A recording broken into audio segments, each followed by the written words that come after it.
Fritosport Racing Team.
Radio check. Spotter, radio check.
Hey, how you guys doing? Good. Good. Shitty. They're not being honest. Well, it's mid-Ohio and these cars handle like crap here, so I understand. You guys try that 35 PSI setup, that broadcast? Yep, I did. Still using it. Okay, yeah, that's probably what I'll go on too. I don't know. Is that the one you shared, Greg? Yes, it is. Huh. Yeah, I tried it just for a bit last night after you left, Mike, and I was surprised. It felt good coming out of the pits, and I think it'll feel, I'm feeling pretty good. And given the weather, I don't think it's going to matter if, you know, the tires get inflated or hotter yet. Meaning I don't think it'll become an issue. That's a new fastest lap for Peyton, 137.84.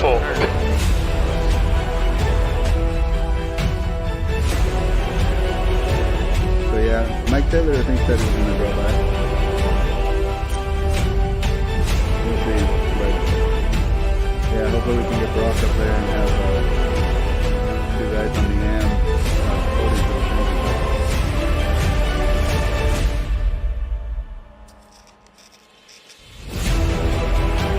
All in all, hopefully we all finish well, have a good race, you know. I think surviving will help a lot, because some of these guys are going to battle it out hard, I'm sure. I see Cranston here tonight, too.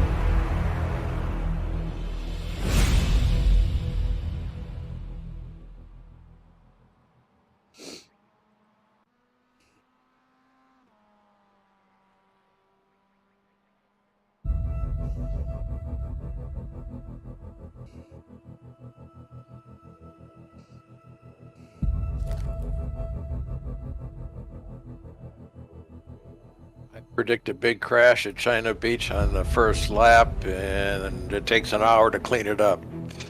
You know what? I agree with you, Mike. I think that's exactly what's going to happen.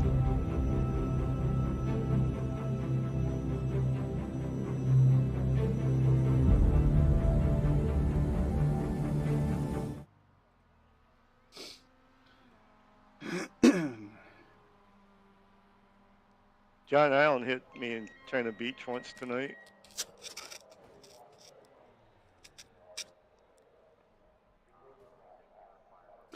Well, yesterday when I was out here with Key, I just went straight off there, well, sideways. I couldn't even make the corner.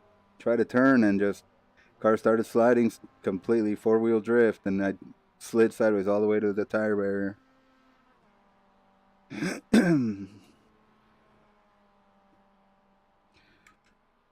I've seen motorcycles go down into there. That's got to be scary. Yeah, what they do is they straighten it up. They're not leaning when they hit that sand. Pit lane speed limit is 72 kilometers per hour.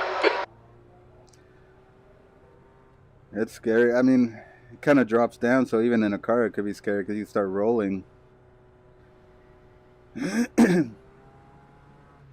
Relative. Track's clear. Push, push, push.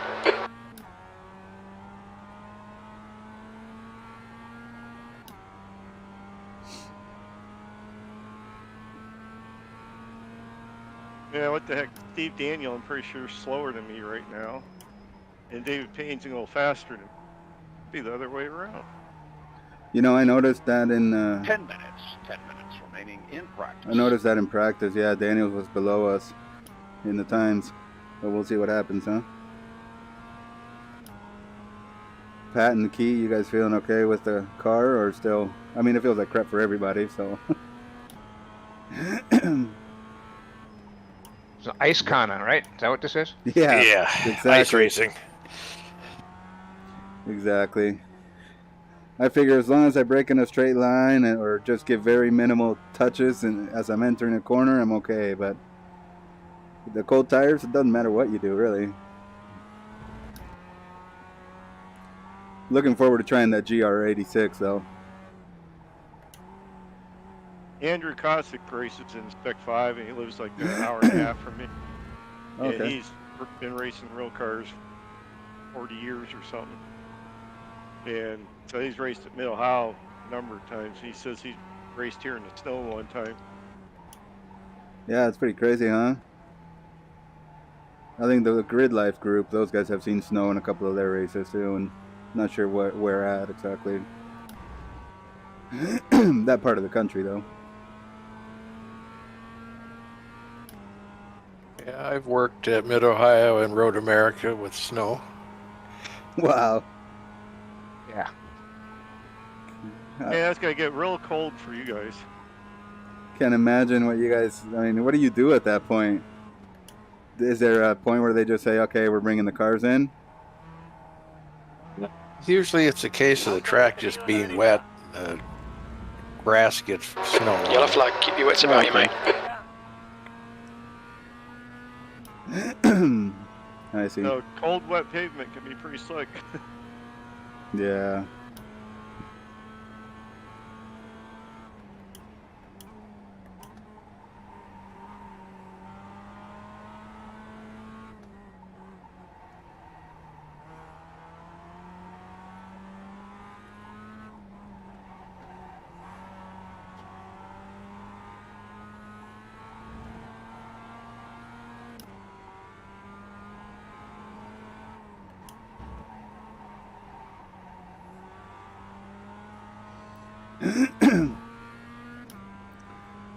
I made a setup yesterday too. The car's The really leader low, has just done a 137.94. and that seemed to help it a little bit with the pushing and stuff. But I was still playing with the camera. I didn't really get to finish it, so I don't know how it would go over a long distance of time. I think this setup's about as low as you can get it. Okay, Ed, there's a car exiting the pits. Heads up. B17. Laps of fuel 6. Roger. You're good.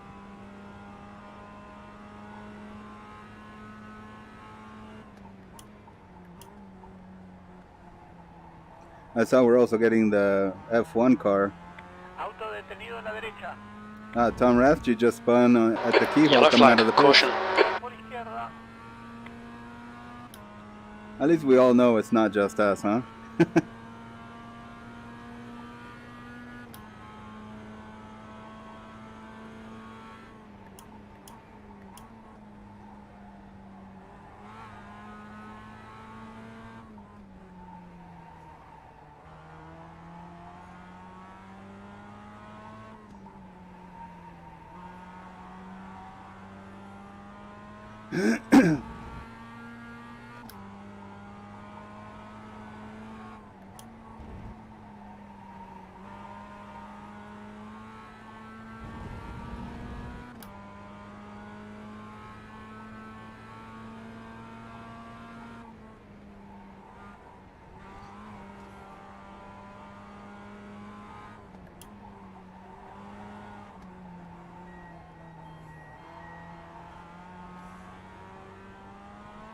Okay, I'll be back. Okay. Okay, Ed. 10 minutes of fuel remaining. P15. P15. That puts you 1.7 seconds off the pace. Sector 3 is 0.41 off the pace.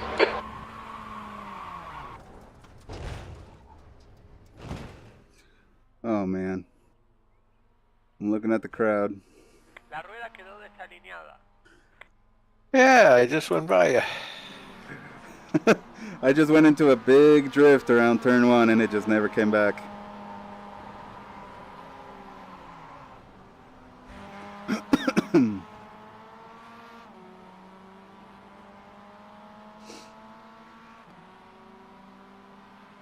I'll share what I have also. I'll try it out one quick time.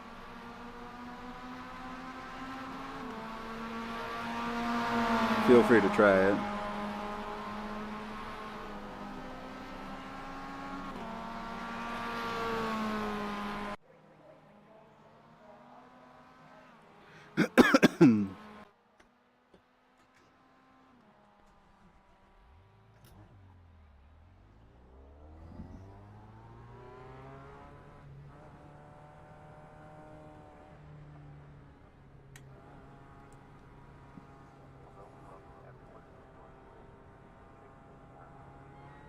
Pit exit's clear. Stay behind the white line.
The leader's just done a 137.92.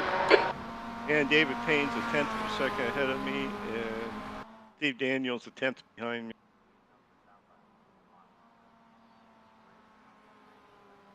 Not bad.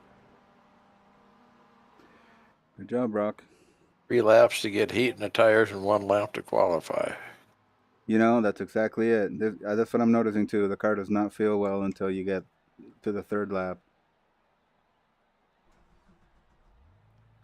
I don't know if I'd even say it feels well, you know? I don't think it ever really feels well, but Right.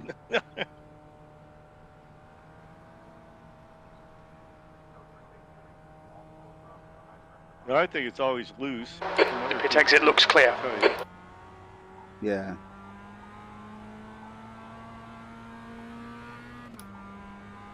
Oh, your paint looks good, Mike. Glad something does.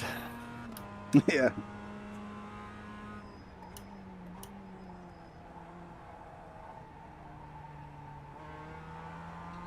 I swear, I'd rather drive the old Miata now.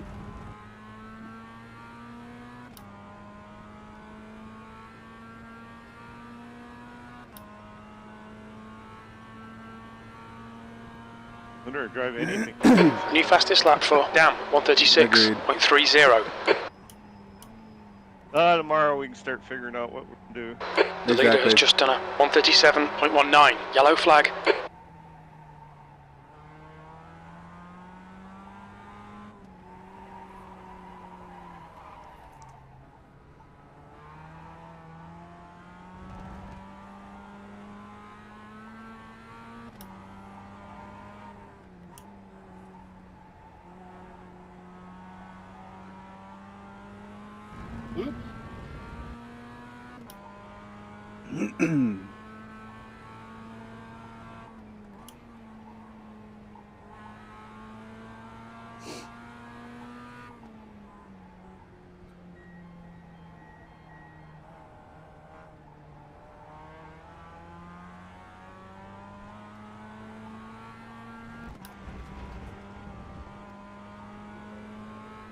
P15.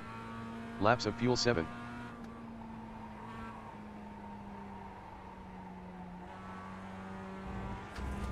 Yeah, like I was saying yesterday, turn 1 it's Watch the track understeer, and limits, then every please, other Ed. corner it's oversteer.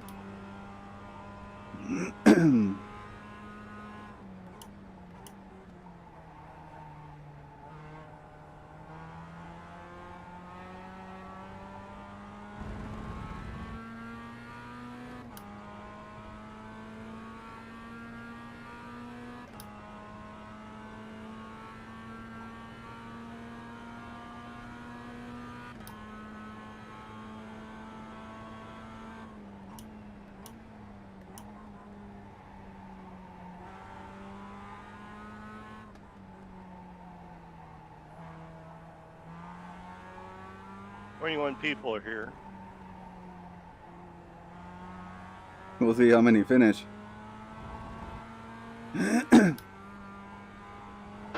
That's 20 minutes to go.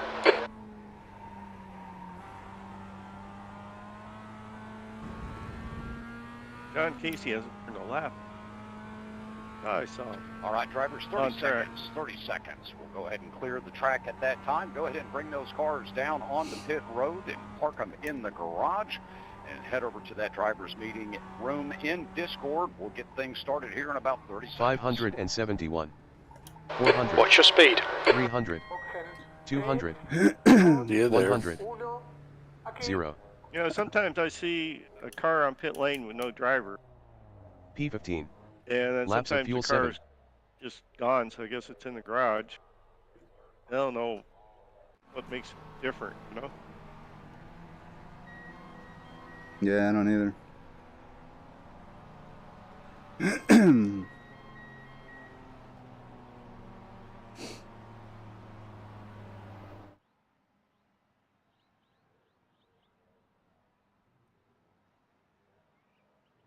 All right, I'll see you guys up in the meeting room.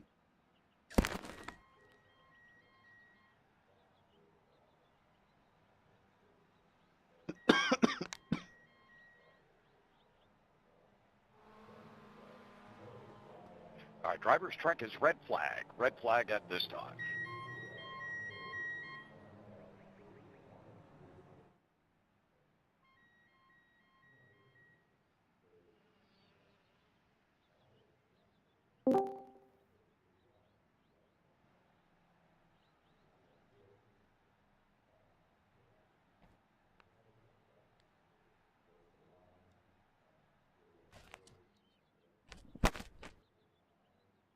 All right, drivers, well, welcome to round 9, our season 22 finale of the Extreme Motorsports Ricmotech Classic Sprint Series, brought to you, of course, by Ricmotech Racing Simulators and by Proforma Elite Texas Graphics. Big thanks to both of them for their long-standing continued sponsorship of all of our series here at Extreme.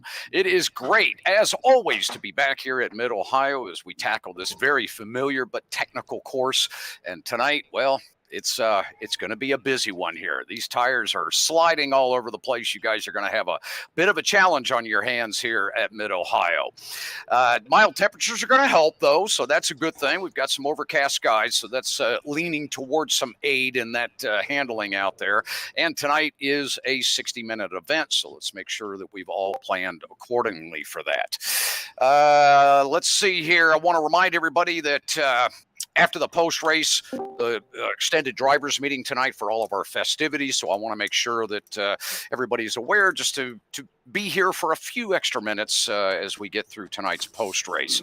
Also want to mention the cold tires. You guys are well aware of this. It's going to be a little treacherous in some of the brake zones tonight, certainly on that opening lap. We'll talk a little bit more about that here coming up. Drivers, qualifying button may switch over prior to the end of the drivers meeting. If it does, please wait until I instruct you to get into your vehicle at that time. All right, everybody knows this. No communication is going to be negative in any way, shape, or form, especially here at our finale tonight. If you have an issue with another driver, please wait until after the race. I will be here to get with you regarding any incidents and, of course, seek out any penalties if they're deemed necessary. All right, moving down the list here, qualifying tonight will be, as usual, 15 minutes or 4 laps. You should have plenty of time to get your 4 laps in here tonight for qualifying.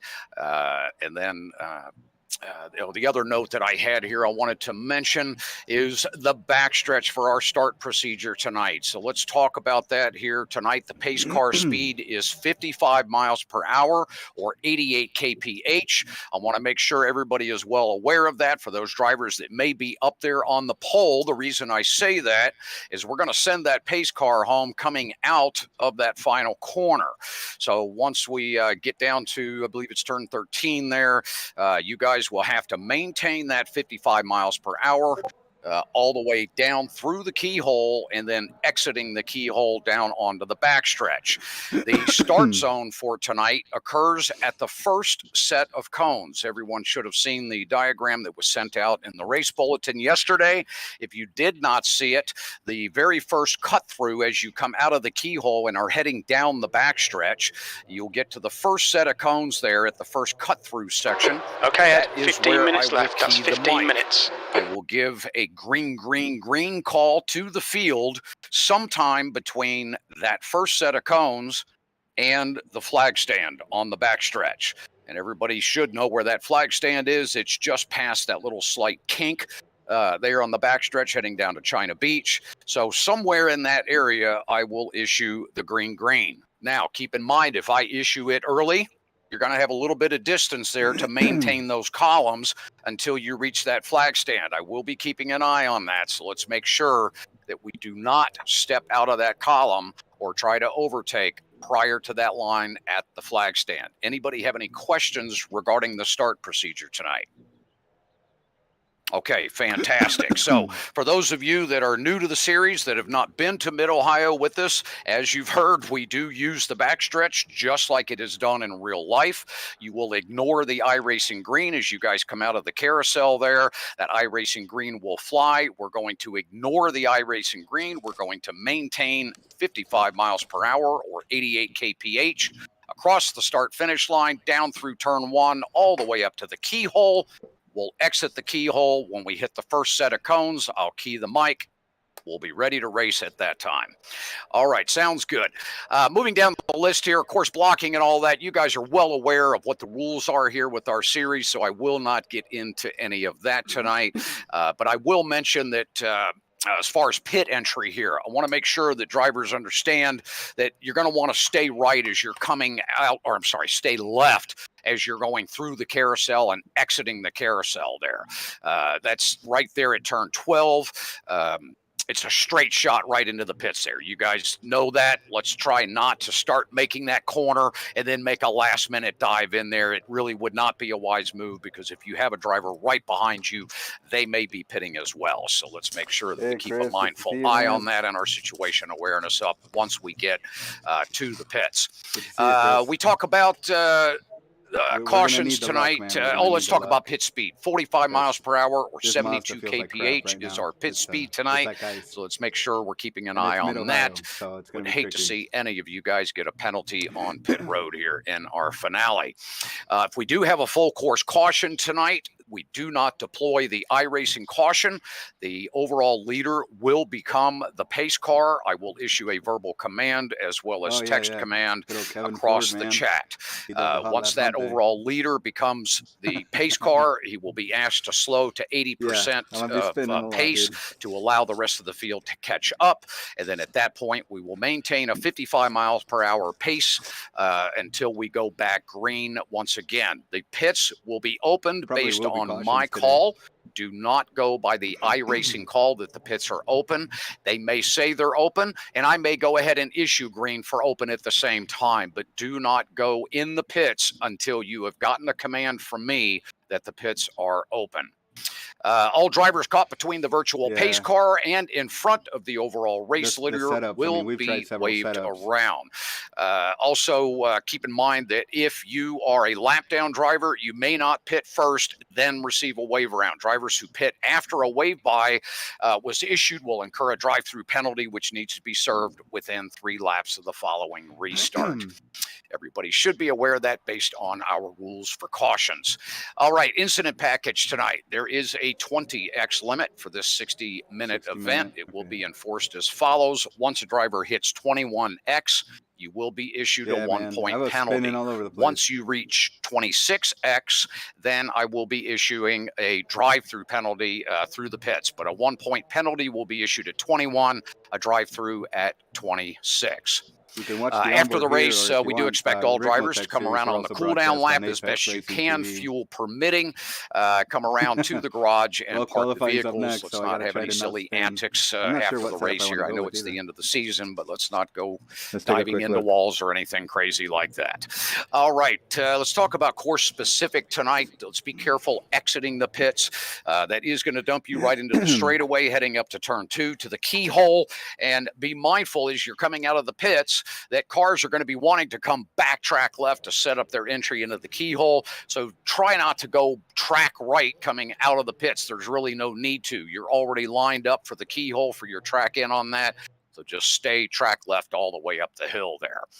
Drivers oncoming to cars coming out of the pits know that they have the right to that left-hand lane there. 10 minutes to go. That's 10 minutes left. If you were able to overtake them on your way there and get clearance enough to take over that track out for the keyhole, then you're welcome to do so. Just don't want you cutting right in front of a driver coming out of the pits and creating an incident there. Remember, if your vehicle becomes inoperable during the race, please try to just get it off the track surface and escape as quickly and safely as possible to create the least distraction to the drivers behind you. I know it's the season finale tonight. Tensions are running high, adrenaline's running high, everybody's chasing this championship, or they're chasing that next level of finishing position in the standings. So let's make sure that we keep our situation awareness up out there. Let's not let the nerves get to the best of us, and be mindful of where everyone is at around you, not only during the race especially, rather. All right, let's talk about some of the nuances here at Mid-Ohio. Of course, heavy braking on the cold tires is going to be an issue early on. Everyone is well aware of that.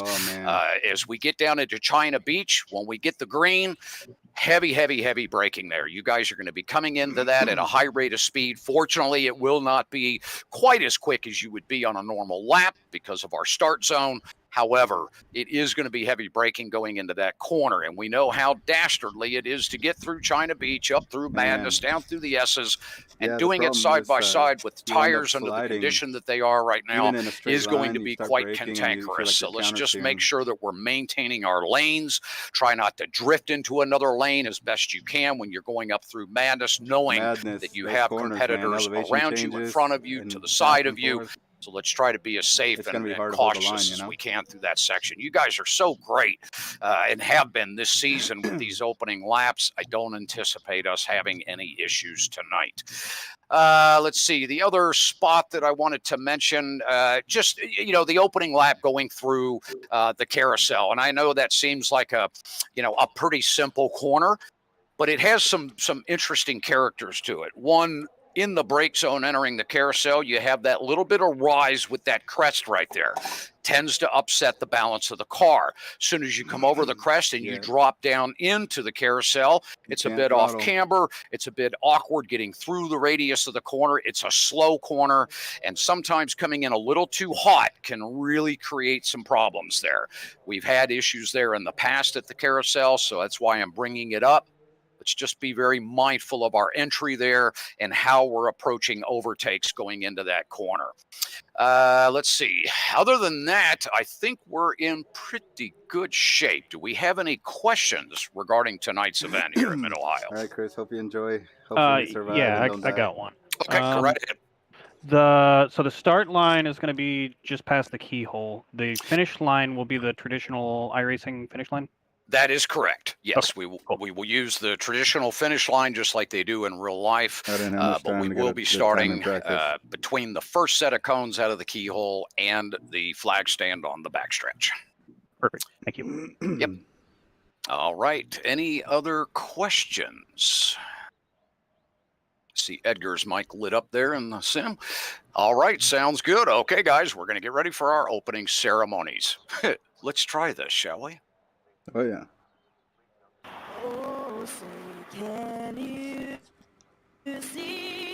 Uh-oh, she's not sounding too good.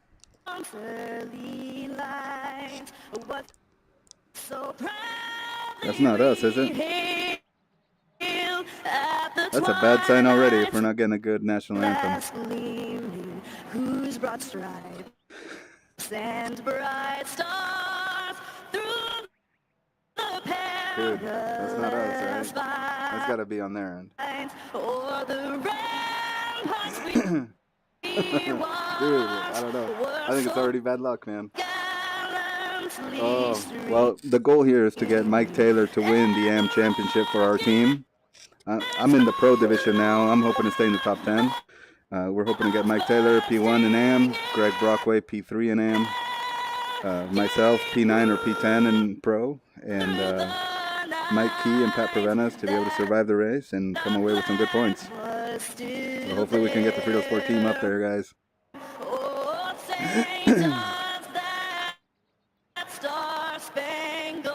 Is that Mariah Carey singing this, man? She's sounding rugged. What's going on?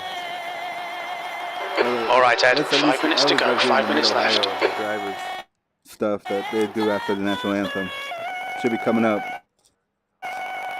When the guys talk about madness and all that, it's pretty cool.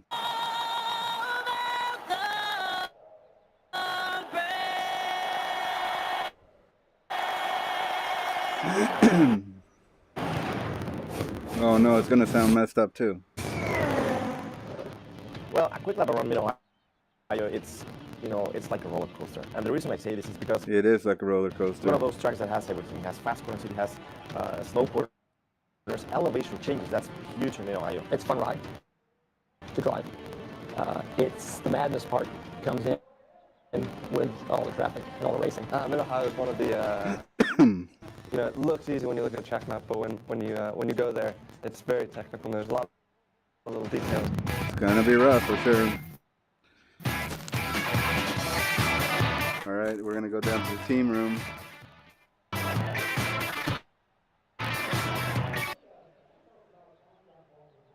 Hey, real quick before we break out, Kevin. Yeah, go right ahead. Yep. The release notes do contain big updates for the MX-5. Oh, right. Fantastic. Hey, there's great news. Boy, we couldn't have gotten any better news before our finale. Yes, yeah. Oh, that's great stuff. Fantastic, guys. We'll appreciate everyone being here for our finale tonight. All communication will be done in iRacing for the event. We'll see everyone post-race for our closing ceremonies for the season. We wish everyone the best of luck tonight. Good luck, guys. Yeah, good luck, guys.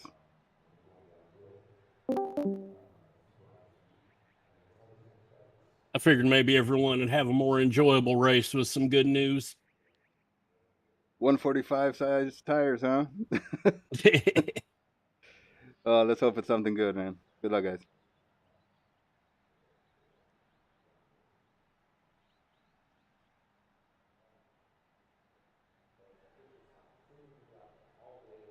Green flag for pre-qual warm-up. Drivers, green flag for pre-qual warm-up.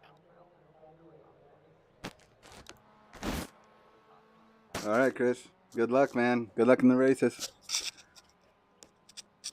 We'll see how this goes. Hope yours goes well, man. Tomorrow should be fun with the update.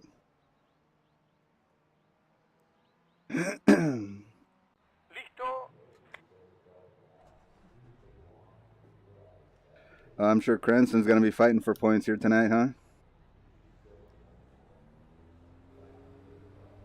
It's possible him and Steve Daniels might go at it if they wind up together. 2 minutes to go. 2 minutes. What's that? I don't know where Cranston. He must have You're all dropped back clear. quite a Stay bit. behind the line. Missing the double header dropped him quite a bit, didn't it?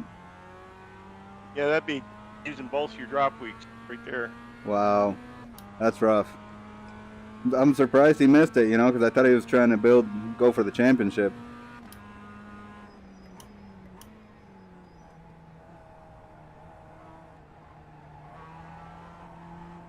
Maybe he doesn't want to get the champ. Maybe. I don't know. I mean, he's pretty quick, though. I think he belongs up there in pro.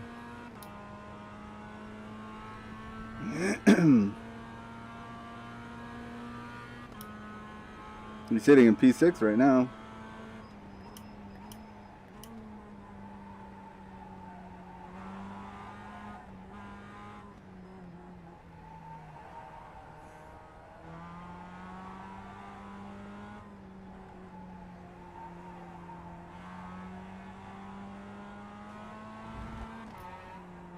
Was the national anthem and the talking afterwards kind of cutting out for you guys too? Oh, big time, man. Okay, good. I thought it was on like my an end. old record that would wore out. Yeah, I was getting worried it was something cutting out on my end. Yeah, Cranston's at 14th place in open. No, that's overall. No, oh yeah, I was gonna say it can't be that far back. I know he dropped a few, but 14 would be a lot. Yeah, still have a hard time using their points system. Yeah.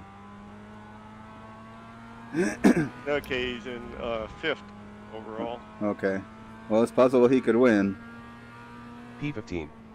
Laps of He's fueling. got, Well, he could win tonight, but not the championship, I don't think. yeah, championship. Checkered flags out. 15th place. 20 points, and Mike Taylor's going to gain 17. So yeah, Taylor pretty much has it in the bag.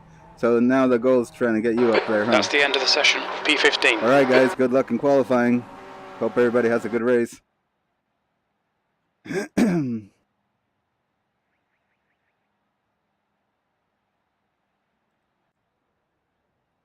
Green flag qualifying. Green flag qualifying.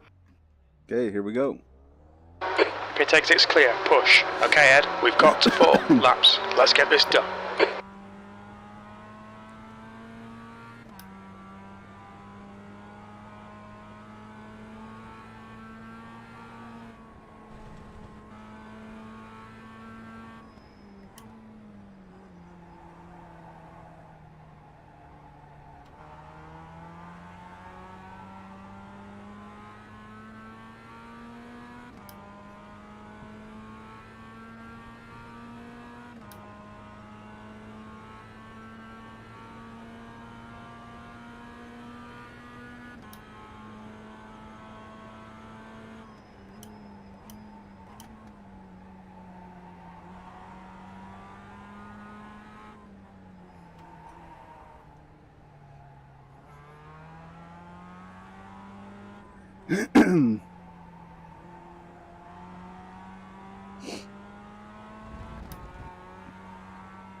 Round and round we go. Yeah, I've been sideways for 3-4 corners already. And I've been gentle on it too. It's so frustrating, man. Hopefully they do fix it tomorrow.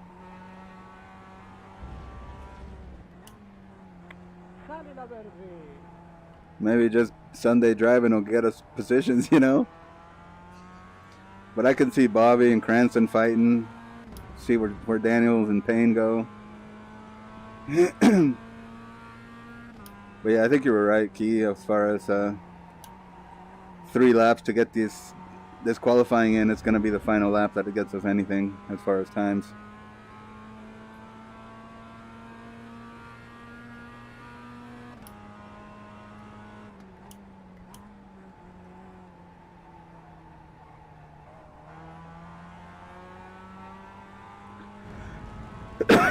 Turn 1. Yeah, I had a hard time there too, so odd.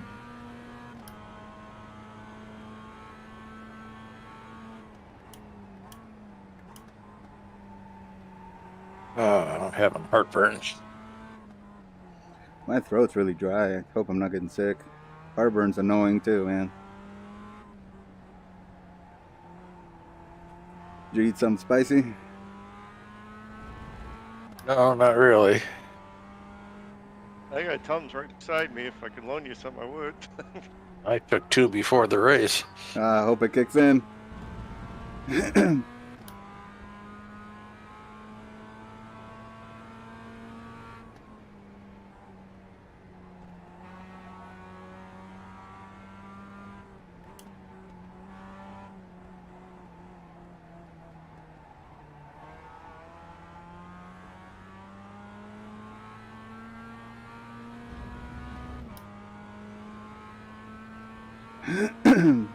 P3. That lap time was 140.29.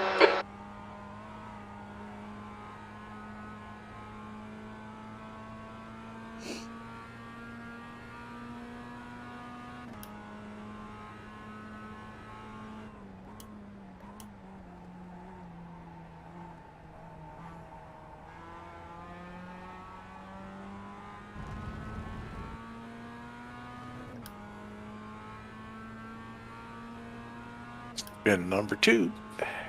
Uh-oh.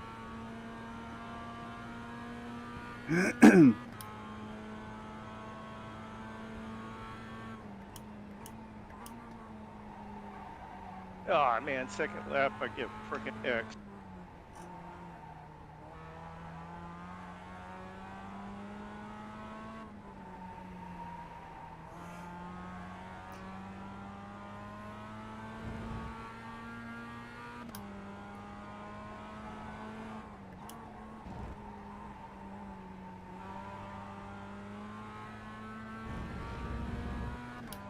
Shoot, I wonder if we'll see some drive-thrus tonight.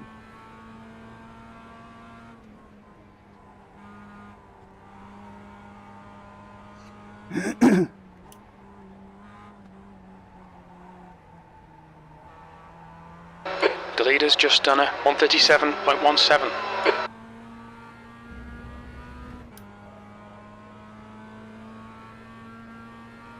P4. That lap was a 138.00.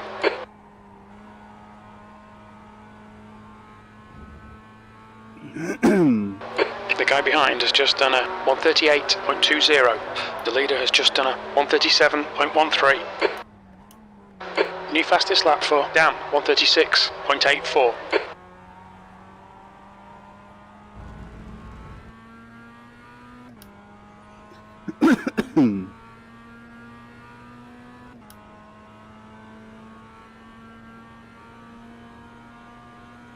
That's a new fastest lap for Hartley, 136.33.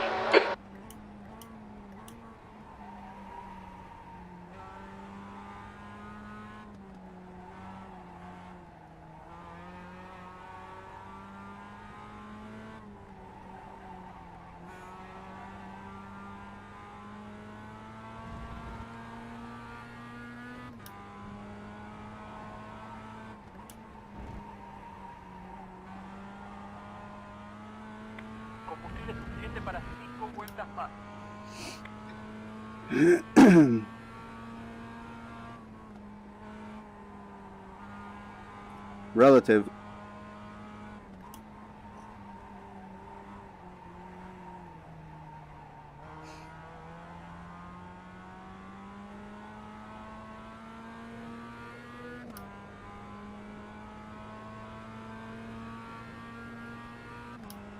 E9, that's your quickest lap in this session. You're now 1.4 off the pace. The guy behind has just done a 137.89.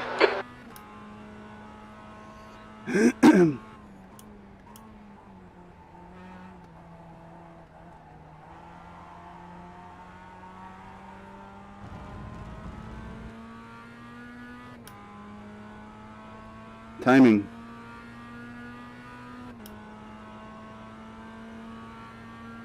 Fastest lap for Hartley, Relative. 136.24.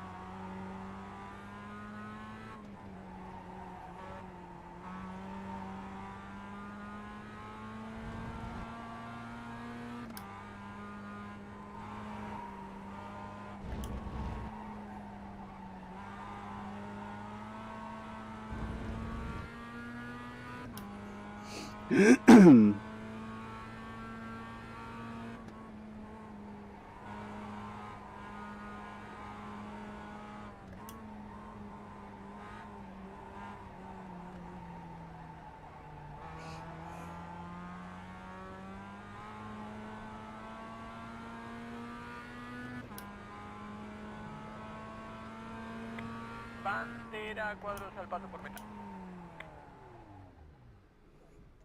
Debes levantar. Don't forget fuel. I'm not feeling good. Really? Be careful, Mike. If you don't feel good, we understand, you know?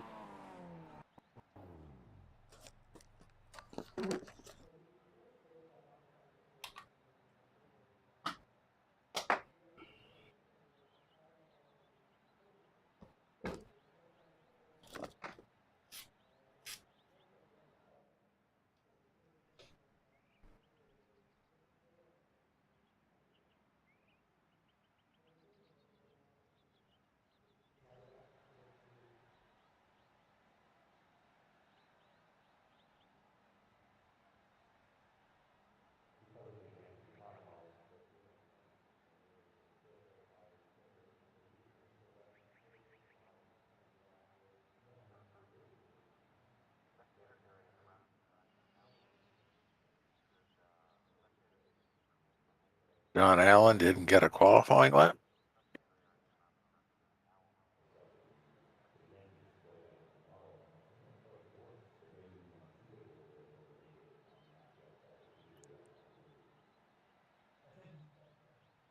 Go ahead, it's almost 5 minutes.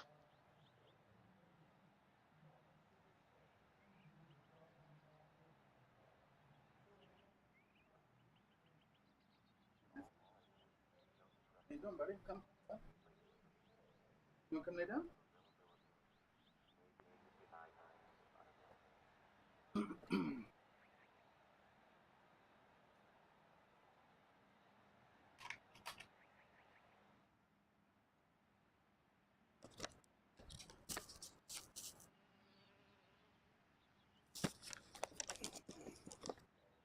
Mike, you okay? Yeah, just indigestion is bad again. Okay. Well, it's up to you if you want to race. If you can't, you know, we totally understand, man. But best thing is for you to feel better, you know?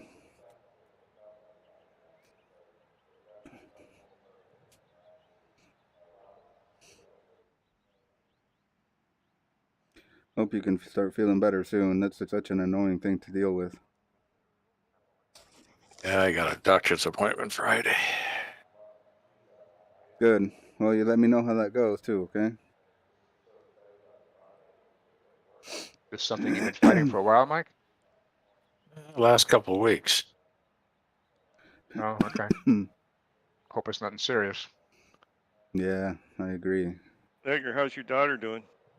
Oh, she's doing better. Has an appointment tomorrow morning, you know. They did some lab work and they ordered EKG, but basically it seems like it's, I mean, best hopes is that it's just, was just her ears were swollen, you know, the middle ear due to sinuses and things like that and the changing weather, but it hit her pretty bad, you know, and but still want to figure out why the high blood pressure and the heart rate was up. But she's doing better today, you know. They got her on like I think a nasal steroid and nasal decongestant and saline drops.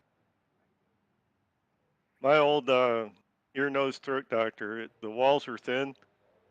You can Yeah. hear him tell everybody, teaspoon of water, pint, or no, teaspoon of salt, pint of water, squirt it up your nose every hour. Wow. You go to the next person, say the same thing. Really? Wow. Yeah, it was scary, man, because she couldn't even hold herself up. Like we had to put her in a shopping cart to get her out of the store, and she started vomiting. It was bad. Oh, that's scary. Yeah, I Yeah, mean, we thought okay, vertigo or ear infection or something, but just other things didn't really make sense. So it was weird. And she's 18, you know, pretty young still. So Yeah. I mean, my wife gets vertigo sometimes, you know. And I'm probably not in the best of shape either right now. So, but yeah, 18's too young to be dealing with that crap. yeah. So far, I'm ahead. Daniel and David. Yeah, don't forget the fuel, guys. And like I said, Oh, Mike, thank if you you, don't feel thank good, you. you know, I don't have fuel. yeah, get your fuel, guys. And Mike, if you don't feel well, no problem. Just let us know you're okay. But good luck, Mike and Pat and Brock. We'll try to get you up there past some of those guys to get those points you need. But yeah, I guess the main thing is for us to survive today, and hopefully they fix the MX-5 by tomorrow. Yep. Quite a Thinking bit of stuff coming. Go ahead. 3.5 to 4 gallons of fuel for a pit stop. I believe so. I believe so. I came up with 3 gallons. 3 gallons. So let me see. If you think it'll remind me to, see, I'll tell you what JRT says. Yeah, so if you do the iRacing clicks, it's 3.3 gallons. That if you go to that, the next one would be 4.3, which would be too much, but obviously safe. So 3.3 should get you there, and then it depends how much you're able to draft. I'll let you guys know when I pit also.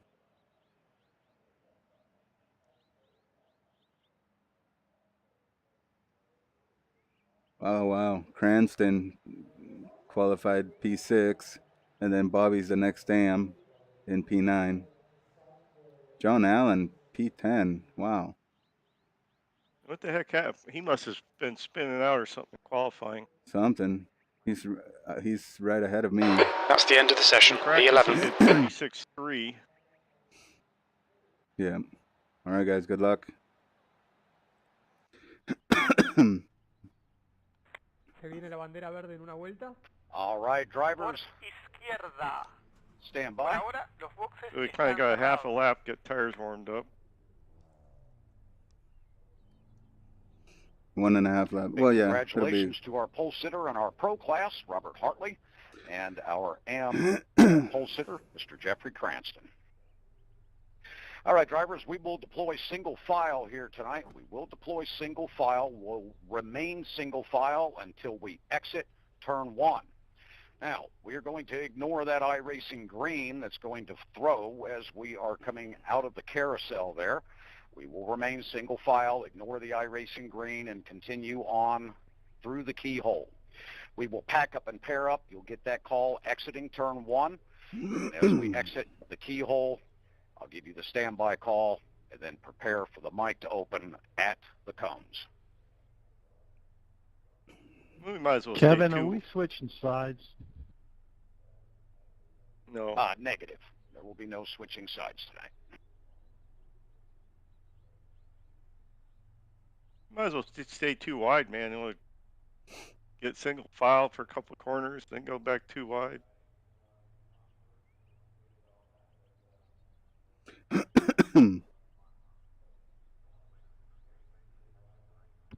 So the pole setter's outside going into China Beach?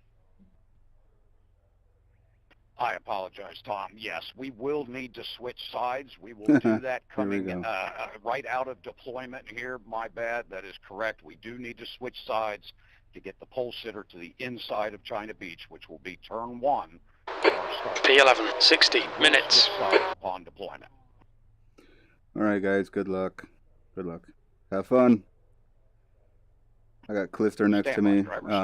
We need to follow car number 88 in the right column. If I am holding you up, let me know and I'll let you through. Okay? Yeah, if you can finish behind me and ahead of Steve Daniels, that'll help.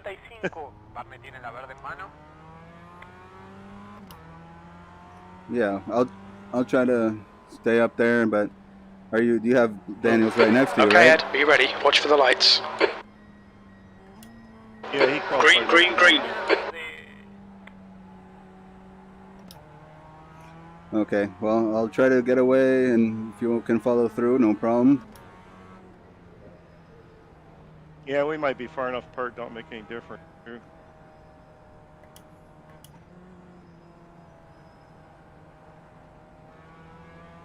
Drivers, as you are exiting turn 1, you may pack up and pair up at that time. The start's okay. Let's get stuck in. All right, drivers, there will be no more tire scrubbing at this time. Let's go ahead and pack up and pair up. Car left. Clear left. On your left. Clear left. All right, guys, good luck. Here we go. Drivers, let's close up those gaps. Left side. Still there. Stand by for the start. Still there. Hold your line. Still there. Hold your line. Green, green, green, green, green. Hold your line. Clear left.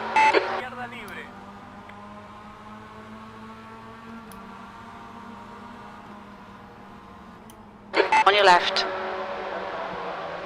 Hold your line. Clear left.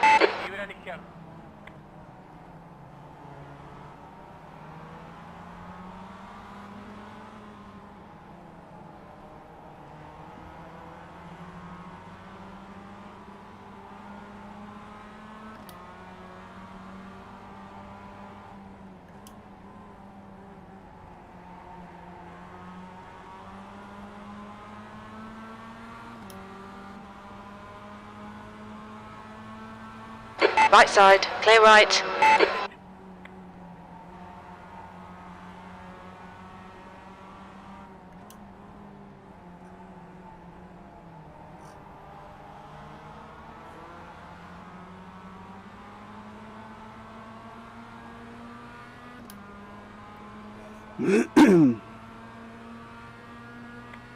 P10. Laps of fuel 20.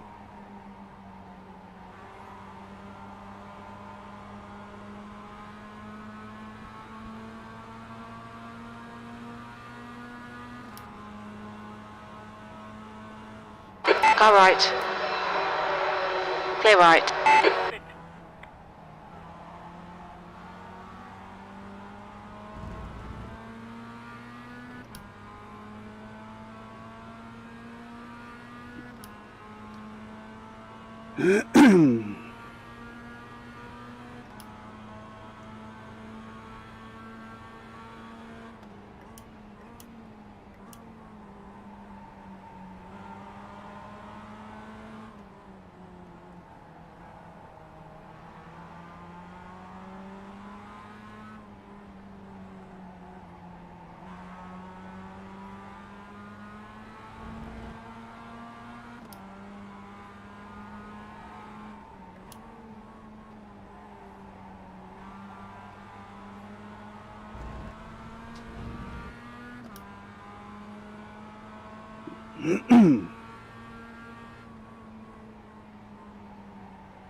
Everybody hanging in there?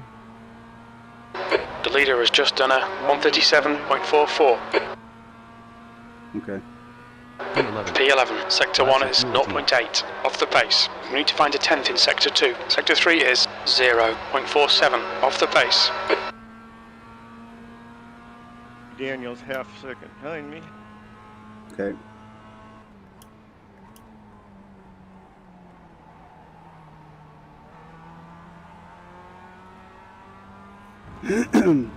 I let Raph G by. He wanted to get by pretty bad. Okay, Ed. Our refueling window will open after 12 minutes and closes at about 42 minutes.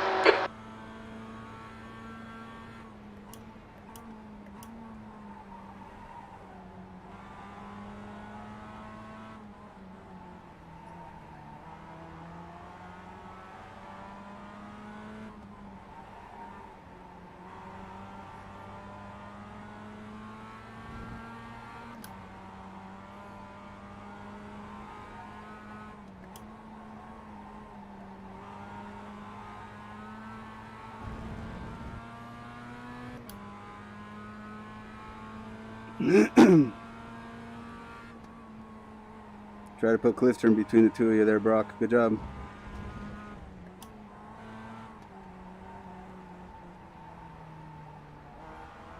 Good work.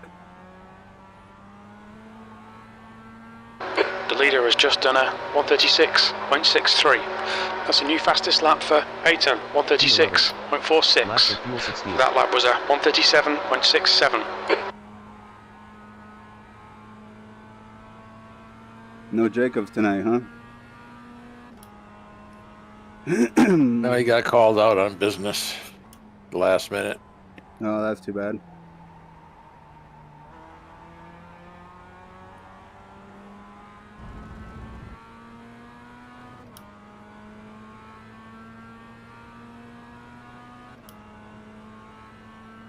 That's why you gotta retire.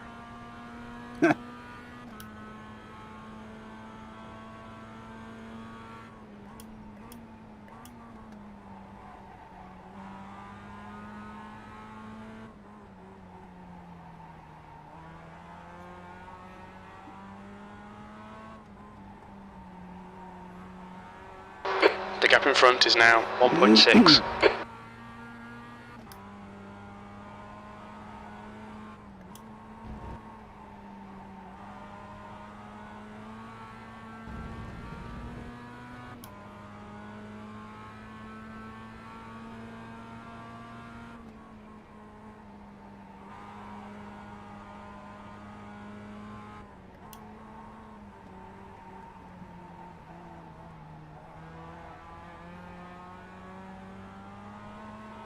The leader's just done a 136.37. Fastest lap for Dam, 136.30. Good lap. That's your quickest so far. Sector 3 is 0.37 off the pace.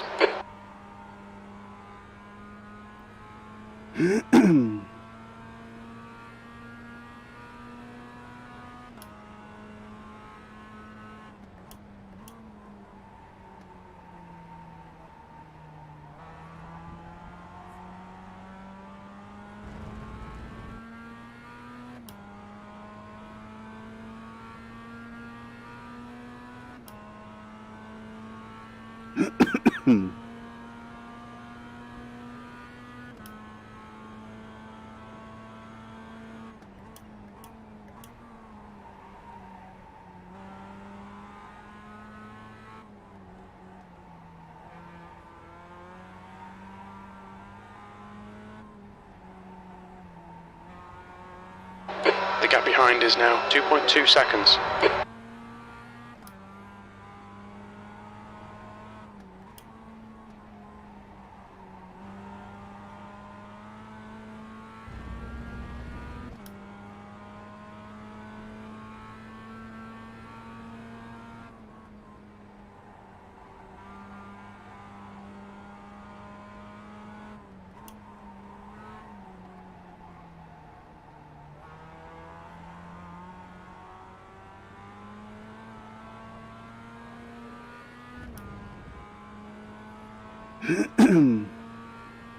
P11.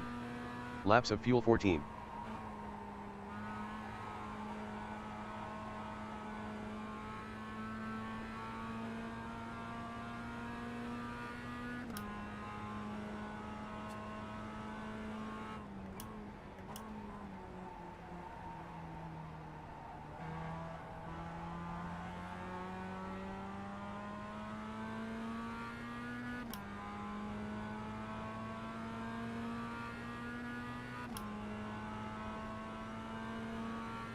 Well, it's too bad Mike Taylor couldn't be here tonight. Hopefully he gets his computer up and running again.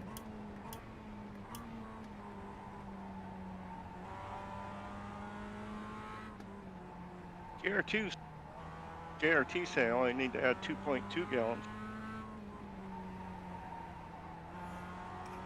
That seems a little short, but I don't know. Yeah, it don't make any sense.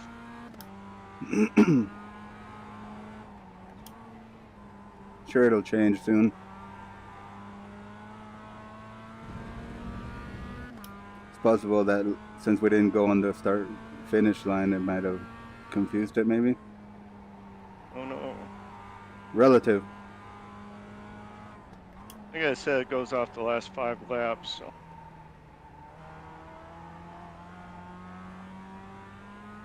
It might readjust. Probably that first lap going slow is getting great gas mileage. P11, you've just done a 138.09.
You've just done a 138.26.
The gap behind's increased to 3.1 seconds.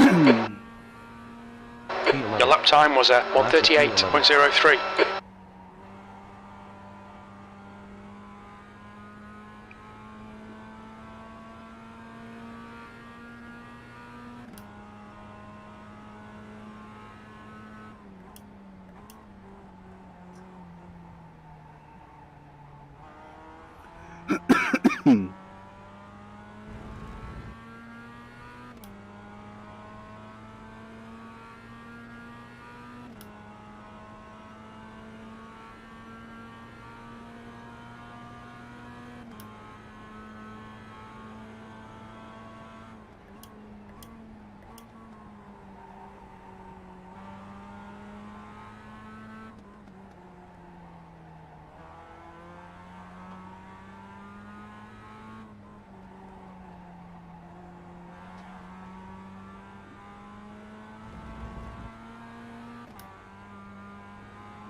The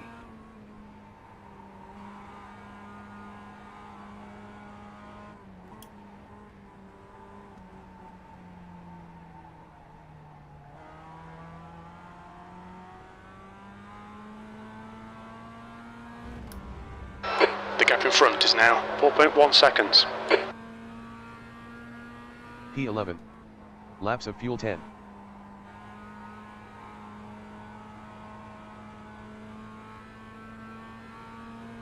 Yellow flag. Yellow flag at the keyhole, guys. Be careful. Not sure who it was, but it's clear now. Chris Thorman. Oh, wow. Yeah, he quits instead of finishing the race. Wonder what happened. Hopefully it wasn't an emergency at home, because I don't see an incident being brought up. I don't know if it was practice All right, or Ed, qualifying. you've used I half saw your he fuel. had dropped out of the entry list for a while. Oh. Come on, Brock. Get those guys.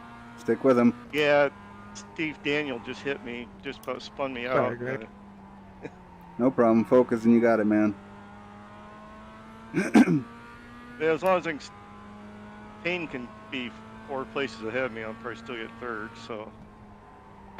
The pit window is now open. Okay. Pit window's opening up. I'll probably pit next lap.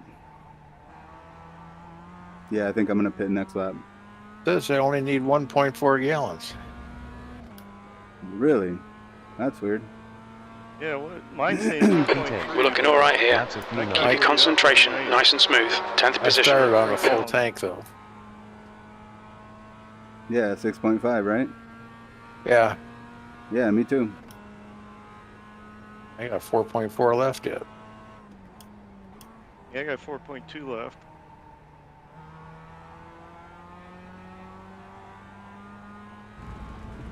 Timing.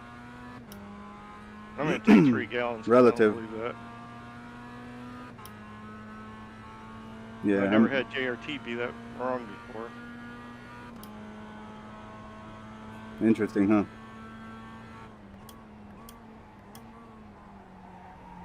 It's possible that half a lap threw it off. I don't know.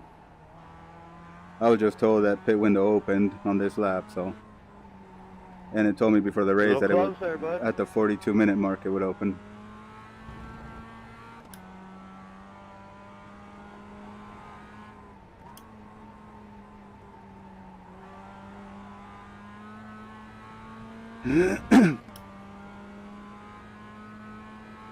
Might be able to leapfrog those guys too, Brock.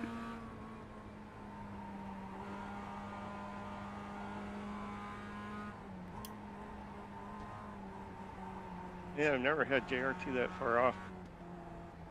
896. 800. Watch your speed. The pit lane speed limit is 72 kilometers per hour. 500. We'll fuel you to the end of the race. 300. 200. 100. P11. 0. Fuel. I'm taking 4 gallons right now. Relative.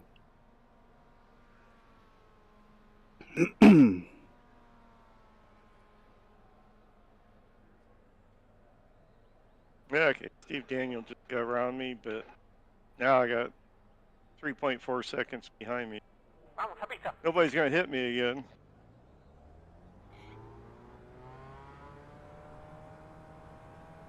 Five, 7 pitting out. Pit exit is clear.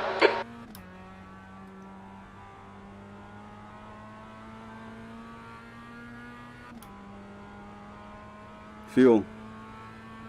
Relative. Yeah, Tom Rathje just pitted too.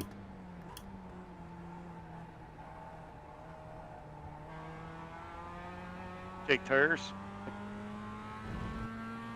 No, I did not. Too afraid to take those ice blocks with me. Too. Me too.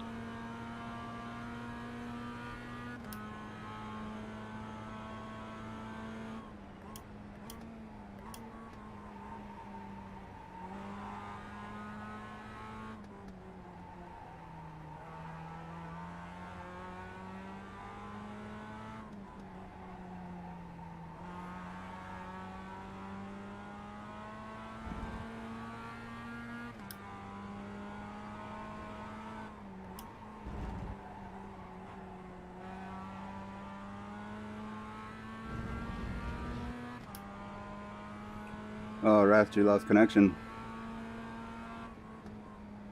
And now it's going to be close on whether I get third or fourth. Do what you can, man.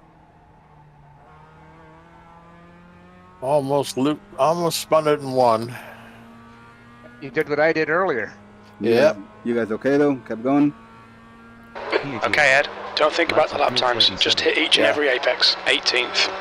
Yeah, turn one is the weirdest thing. It either understeers or oversteers. It's so odd. You never know what you get. Well, I just wanted to give Patrick someone to race with. Nice.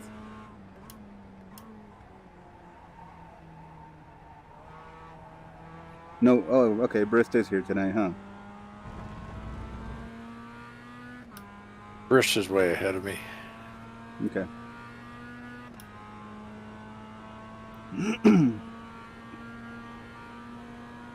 Yeah, David Payne's 3 spots ahead of me.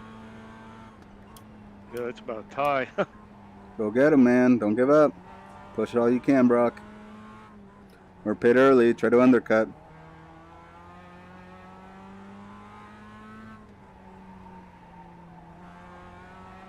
You're reeling. Key in. The gap is now 17 seconds.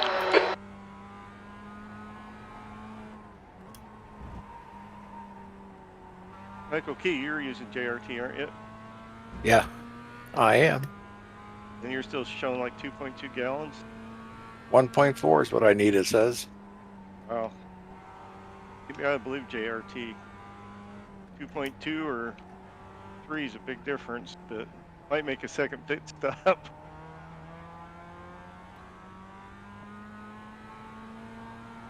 Something's off.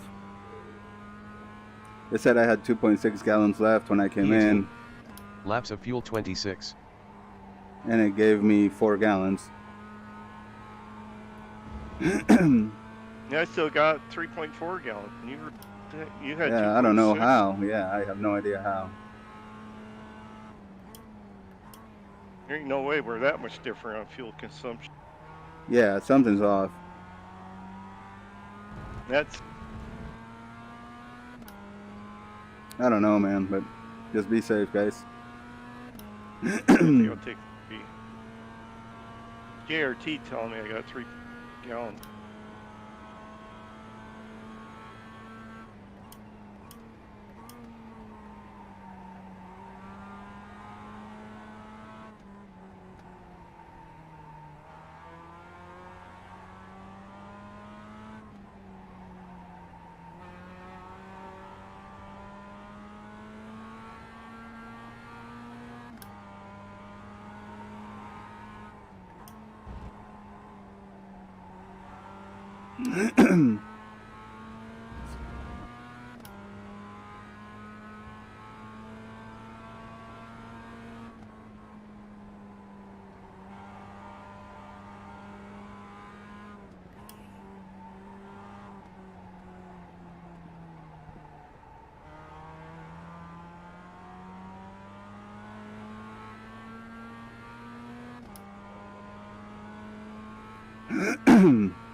Sector 1 is 0.6 off the pace. Sector 2 is 0.42 off the pace. Sector 3 is 0.9 off the pace.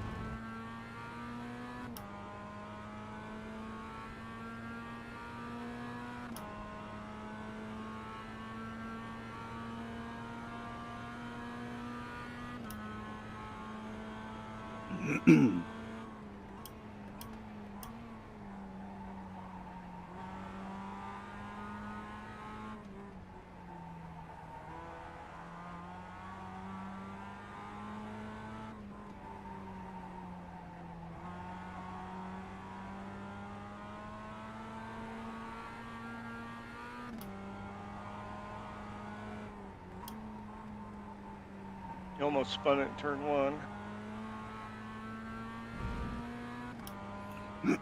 iRacing and JRT said both say I got 3 gallons.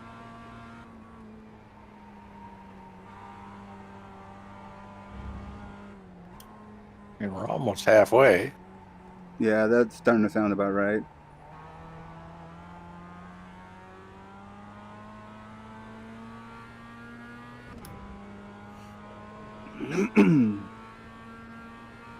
P18. Laps of fuel 23.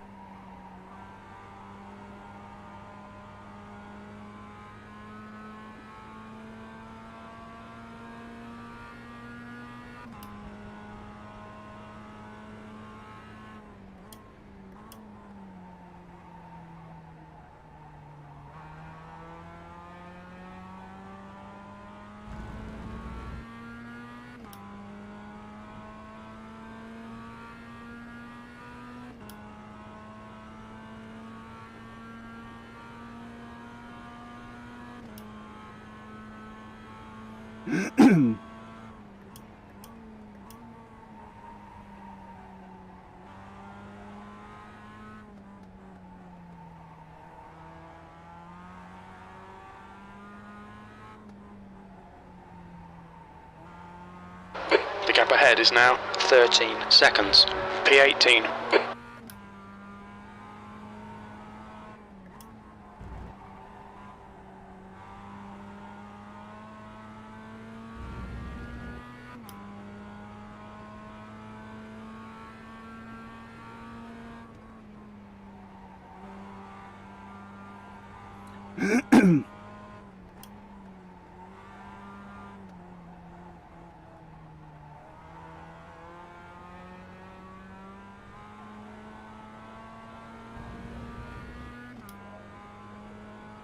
Yeah, I think we're gonna need 4 gallons. P18. Laps of fuel 22.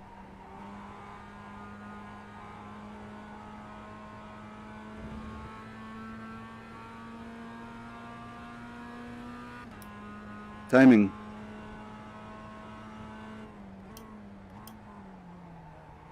Yeah, like you were saying, Keith, we're almost at the halfway point now. It's about 31 minutes in. I got 3 gallons left yet. Fuel. Okay. I got 2.6 gallons left. Starting with Relative. 5, so it's 4 gallons I've burned. Half of the race. Well, we started with 6.5, so 3.5, right? Yeah, 6.5 minus the 2.5 I got left is 4 gallons, right? Oh, yeah. The Thought you were at burn 3. Okay.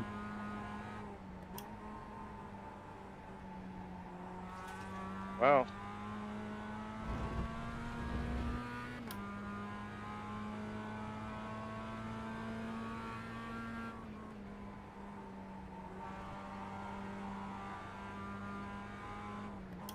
Steve Daniel pitted.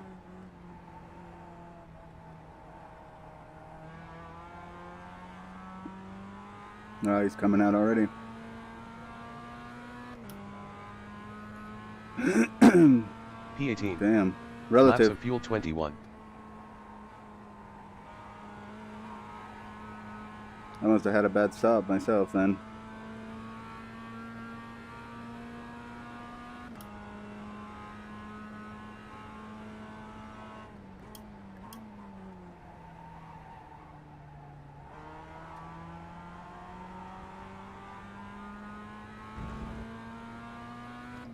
Yeah, him and Payne came out behind Pat.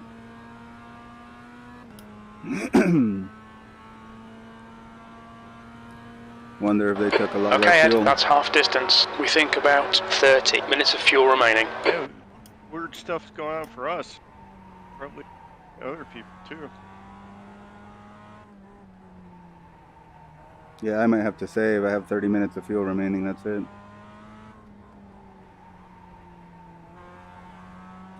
It'll be interesting to see what they took.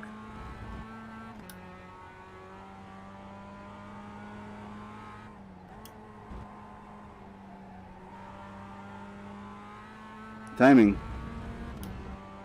Relative.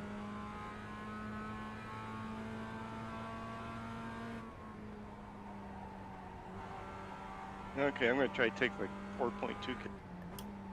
Here,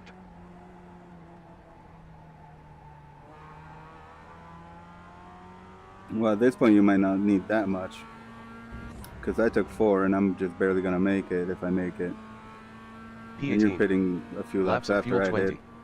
Yeah, I still should need the same fuel during the race. That's good consistency. Keep it up.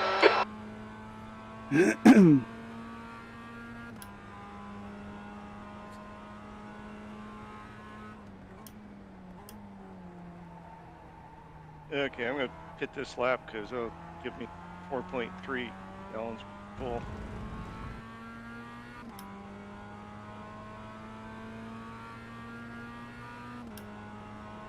Yeah, JRT's at 2.3. What the hell? Oh, I think Payne.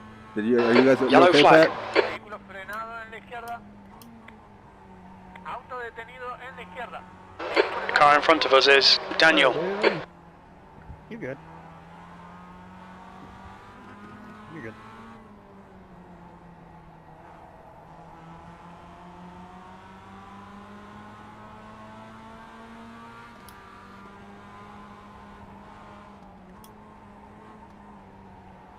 Well, now I'm in between Payne and Daniels.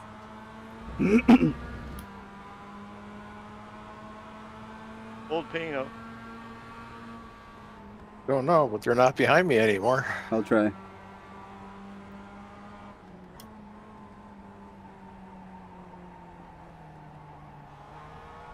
Oh, they're going to investigate them. Paul Carey and Brock are in the pit.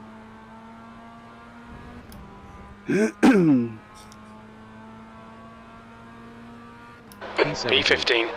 Laps of fuel 19. I can't imagine these guys have enough fuel.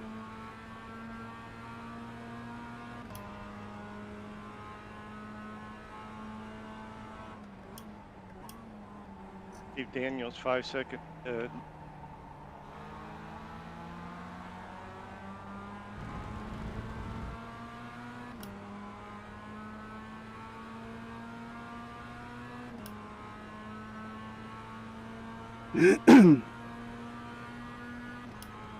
Ray Hartley 16 seconds behind me.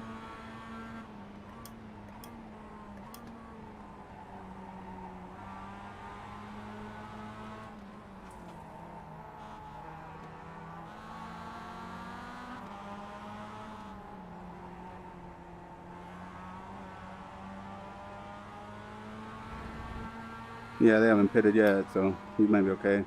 Oh, okay. That makes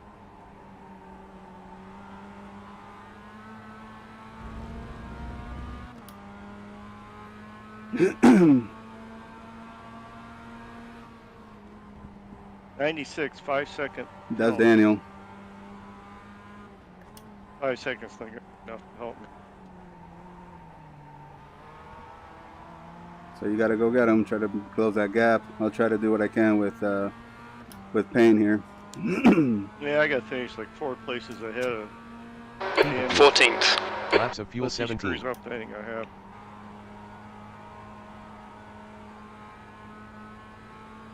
And like 3 places behind Kerry would be nice.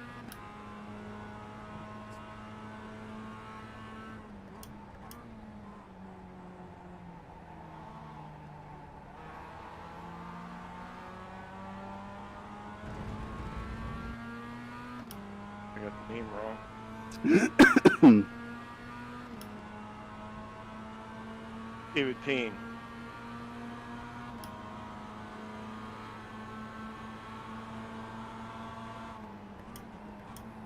Car left. Yeah, you gotta get ahead of Hold your line. Clear left. Okay, I got ahead of Payne. Cool. That might make a difference. That takes a little bit of points away, yeah.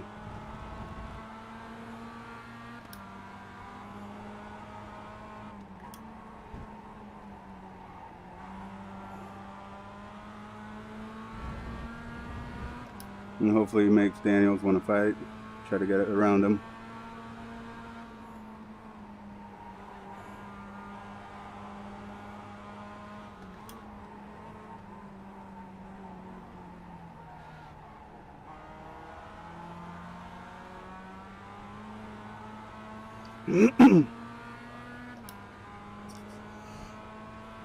Yeah, they might Clister's not- coming out of the pit. This is okay. Keep those exit speeds up. 13th place. That lap time was 1:38.44. What's that? Clister joined the party.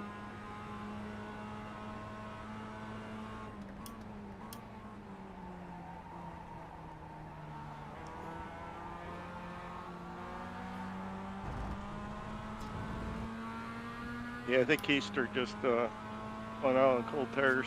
Yep. Good taking tires. Payne's gonna try to pass me. Left side. Hold your line. Clear left. Libre a la izquierda.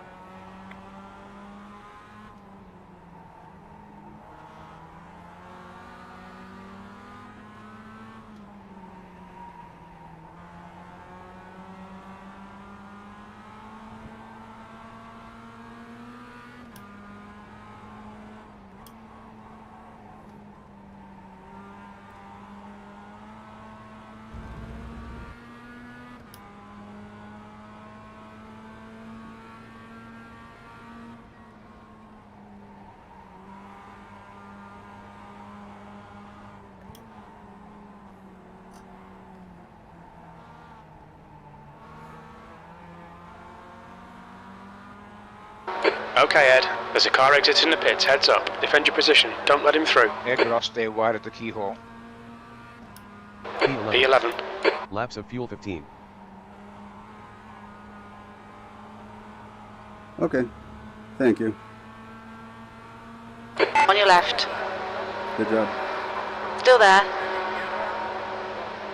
Clear left. Libre a la izquierda. Come on, that's the stuff. The car in front of us is now key. Thanks, Pat. 5-1, hitting out. Draft those guys if you can. See what happens.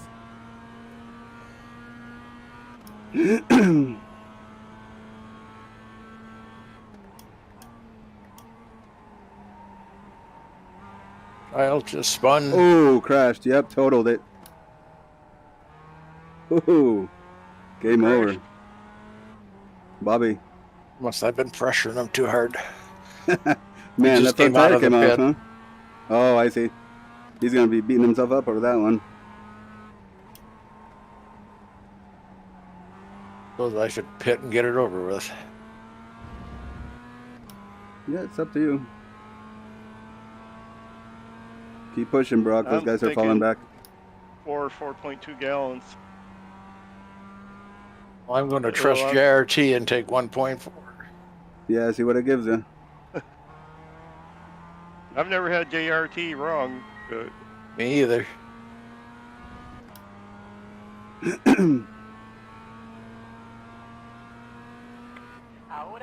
P8. Your lap time was 1:38.92. the JRT said I took 2 gallons too much. I think Daniels and Payne are going to start fighting.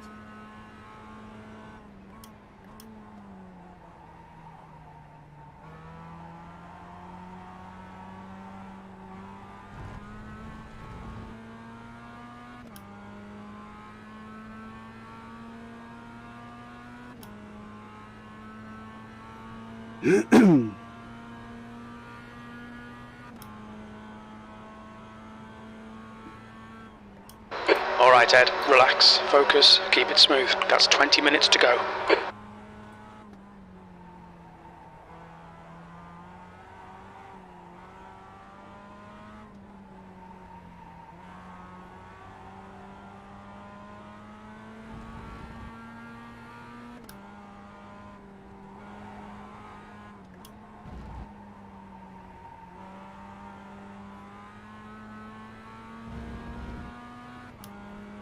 I got a little loose.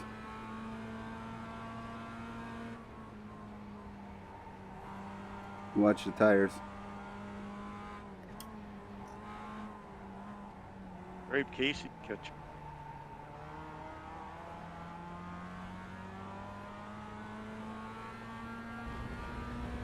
The gap to Payne behind is now 0.7. P8. Laps of fuel 13. Lap times are pretty consistent.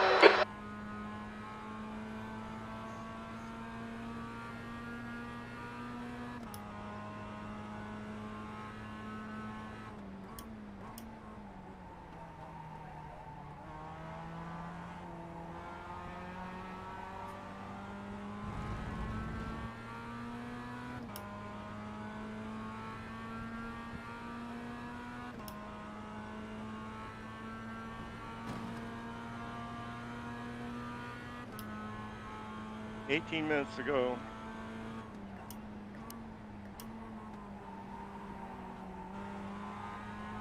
Yellow flag.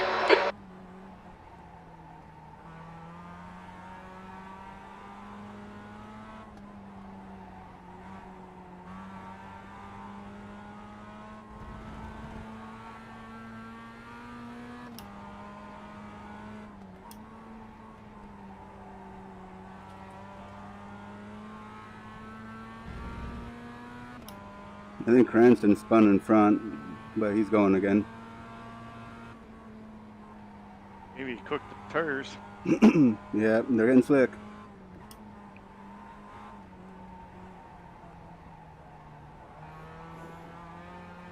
Rock, I used your setup. I'm glad I did. Yeah, thanks. Those tire pressures help, huh? That was at 138.40. Time to even try that.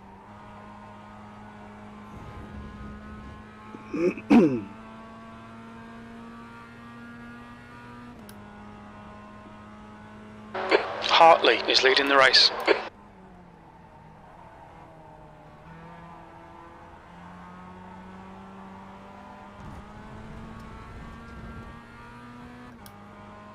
Stay between the lines, please, Ed.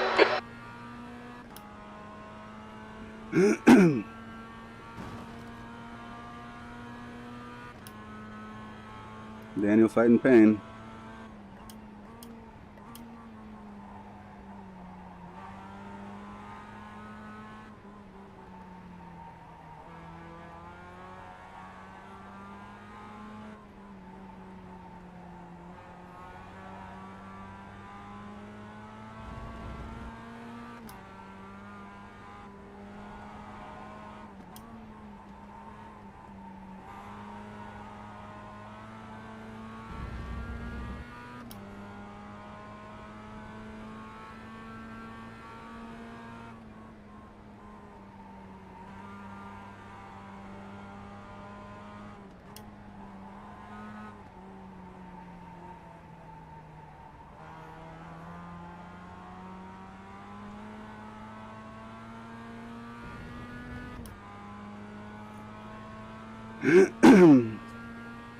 PA. Laps of fuel 11.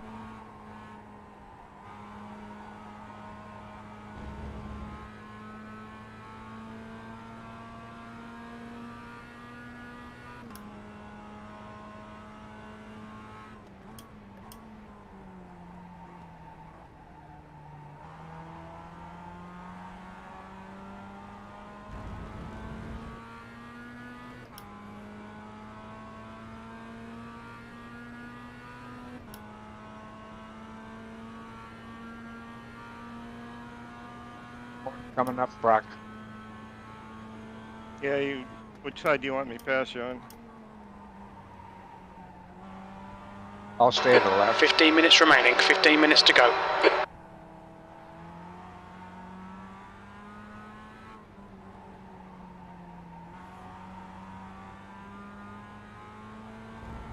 P8.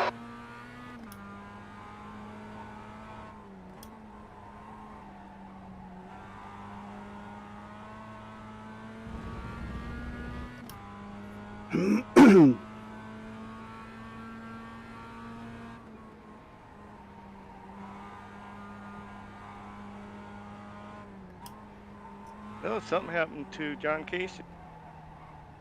Yeah, he went off just past China Beach, back on. I don't have to worry about him passing me then. Your last lap time was at 138.38. Say Hartley must not have pitted yet, I guess. Dam is now in the lead. Ahora está en el sector de...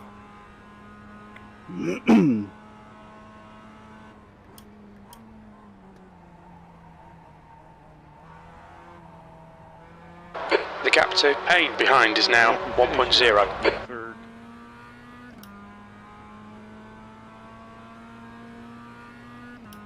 Peyton crashed or he's going in the pits. I don't know.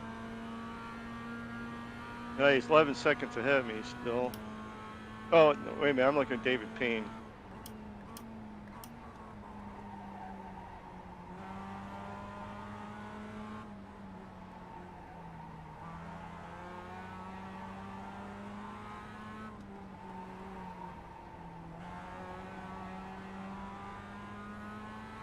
Yeah, it gets a little confusing between Kerry and Casey and Payne and Peyton. Yep. Yep, at first glance it sure does. I'm not very good at names anyhow.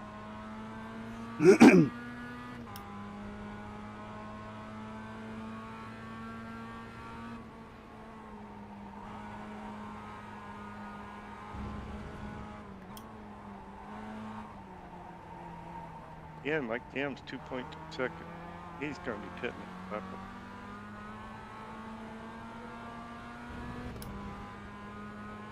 They caught me again.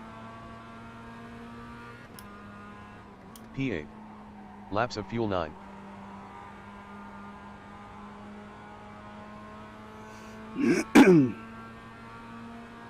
No, Mike Dam did not pit yet.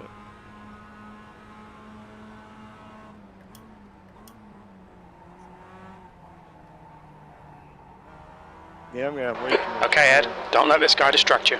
Then mash the throttle, do what you can. Should be okay. Oh, these guys are in my draft. Trying to hold them up here for you.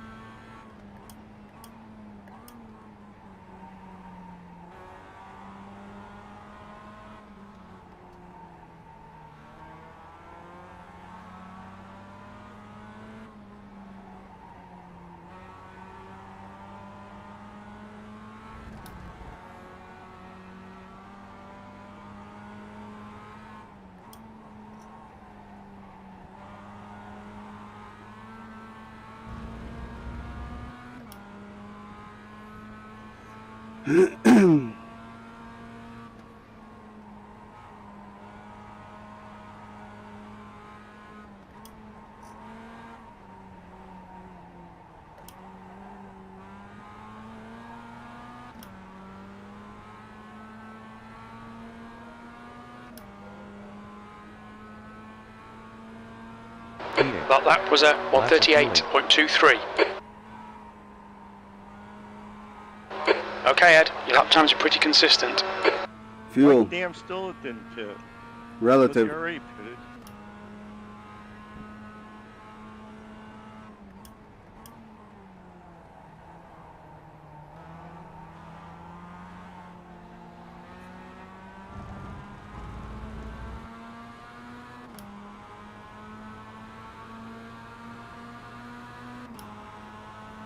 Left side. Hold your line. Hold your line. Hold your line. Clear left.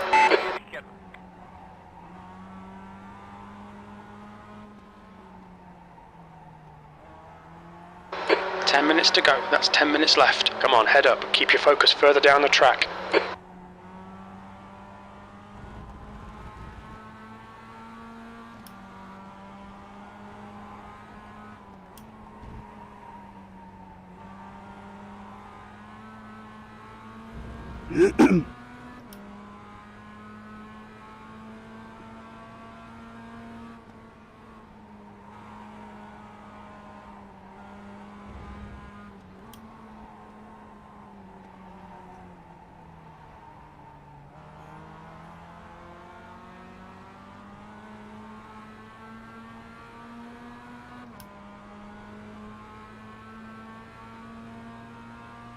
P8.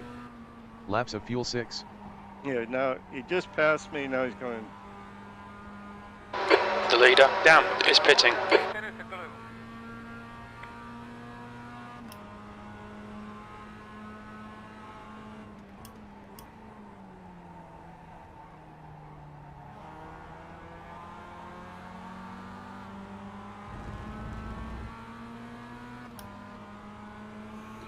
Edgar, do you still have a bunch of fuel?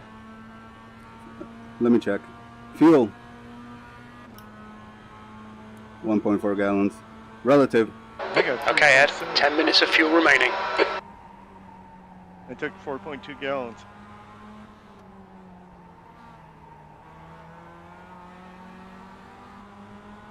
Did you forget to fuel up, maybe? I don't know, man. I thought I had 6.5 in the Hartley tank. is now leading. You reminded us. Yeah, I thought I did it. Fuel. Relative. Timing. Yeah, Mike was Fuel. a smart one, believe in TRT. Well, there's how much time left? Less than 10 minutes? Relative. Yeah, 7:45. I got 6 laps of fuel. Relative. No, 6 laps left in the race. I got 14 laps of fuel. PA. Laps of fuel 5.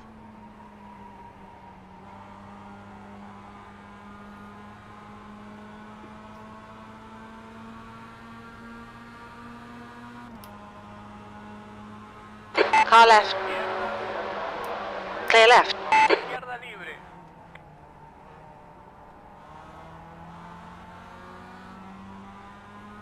I got Eric Gisker, John Casey. Fuel. Close. Relative. I have 5 laps of fuel left.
That last lap was a 138.51.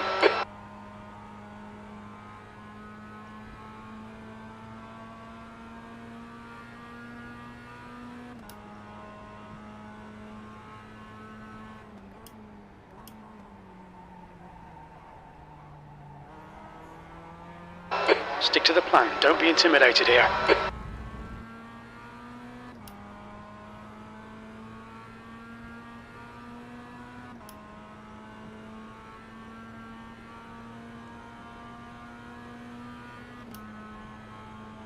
Yeah, I know what I did wrong, but after the race.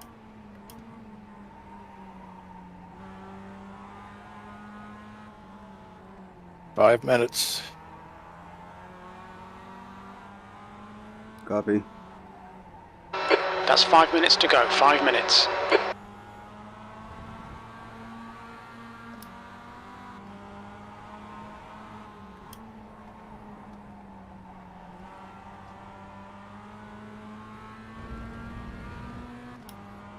Fuel.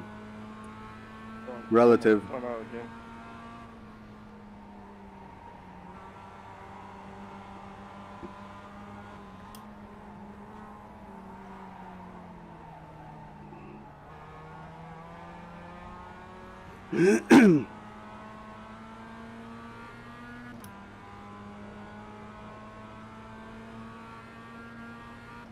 PA.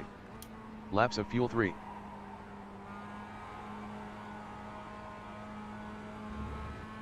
Fuel. Yeah, if you can't keep David. Relative. I'll stay left, David.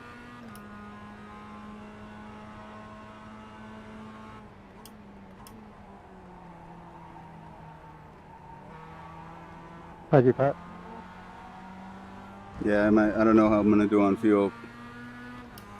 So I'm trying to hold them up as long as I can, but eventually he's either going to go for a move or I'm going to run out of fuel. Go ahead, go left. Come on, Ed. Push, push, push. We can get this guy. Hartley is leading the race. Eric keeps got by me. Right side. Clear right.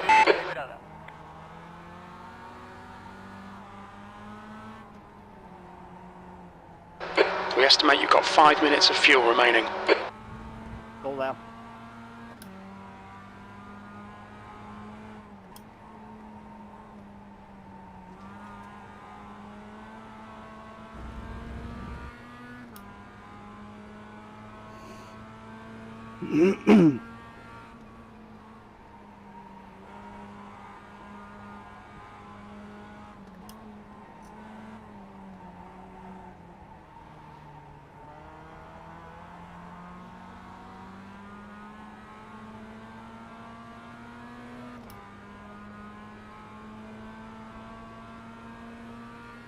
You've just done a 138.43.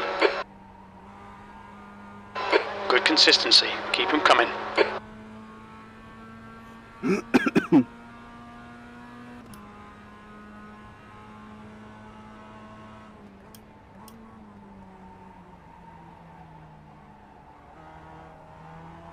The gap in front is now 10 seconds. Fuel. Relative. Timing. 2 litres remaining. That's 2 minutes left. 2 minutes.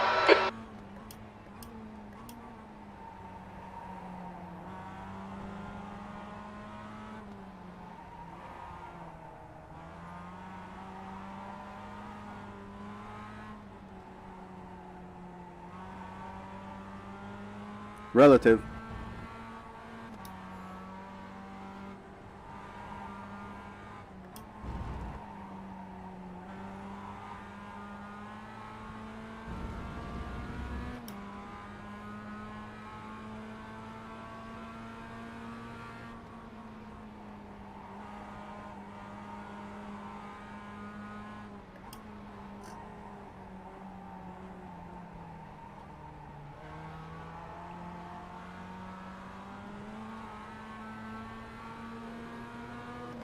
Keep it within the track limits. We're running on fumes, mate. Laps of fuel 1. Pit next lap. Yeah, I think I'm going to be a lap short.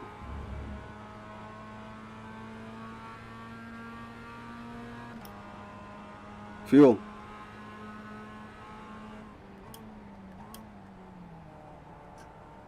On your right. Clear right. On your right. Clear right. Oh, Ed. Come on, mate. Defend your position. Relative. Yep, I'm a lap short, guys. Good luck. White flag. Oh man, I got The guy in front is Daniel.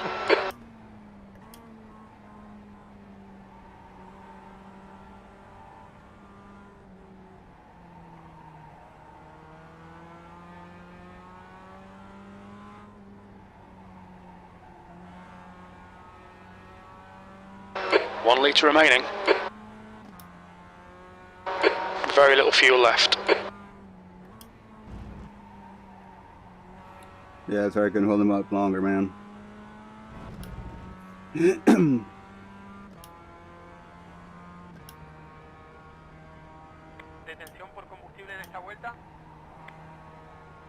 Fuel. Entramos en la última vuelta.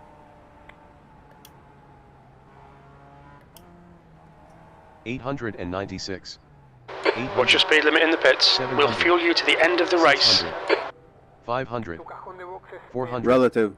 300. 200. Fuel. 100. Last lap. Fuel. Relative.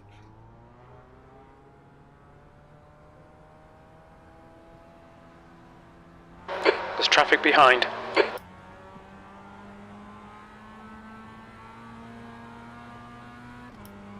Well, I'll come party with you guys up here. I had to take fuel.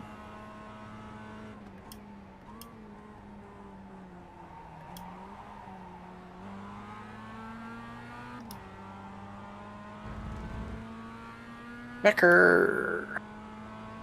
Good work, guys. I'm glad you guys came out and Just everybody 2 minutes finished. left. 2 minutes to go. Haven't finished Go, yet. Brock. Go, Brock. You got this. I gotta stay ahead of Casey. Yep. You might be able to get Clister, man. Try for that, too. Down is now leading.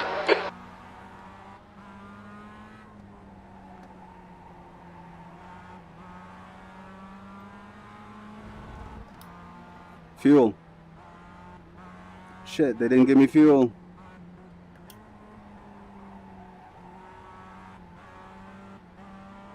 What the hell's wrong with this pit crew? No tenés más combustible. Relative. JRT gave me just enough for the pace lap. Or the Yeah. cool down lap. Wow. I'm glad it worked out, buddy.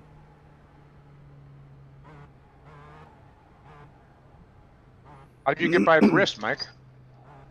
I pitted just enough fuel to finish and no tires. Okay, good job. I know what happened. Egger didn't take. P13. That's the end of the race. Bad luck, mate. What'd you say, Brock? You didn't take. Your tank was not full when you started. That's why you needed 4 plus gallons. Yeah, I don't know what the hell happened. Then in the first 30 minutes, I burned 4 gallons, like 4.2 gallons. And car 31. Let's bring all 4 of Damn, those vehicles this to the sucks. line Well, for I interviews burned and photographs, 4.2 please. gallons in 30 minutes. So I added 4.2 gallons. Didn't think about the 2.3 I still had in the tank. So I got 2 gallons right now. Well, good job, guys. 'Cause I Nice finish. normally don't calculate it by hand. I believe JRT, but in practice I calculated it out and I needed 3 gallons. So I must be burning less fuel tonight for some reason. Hey guys, good job. Hey, Taylor. I'm glad you made it, man. Good to hear you. Well, sort of. Yeah, at least you made it to Discord. Hopefully you can get the PC fixed soon. Yeah. Man, I can't believe I blew it like this. I was trying to hold back Payne and Daniel there. Gas only. P8.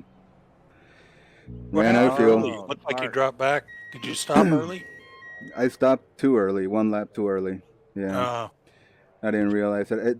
I guess it's because of Mid-Ohio, how we do the start here. It throws everything off in the fueling. So I stopped 1 lap too early and it screwed me.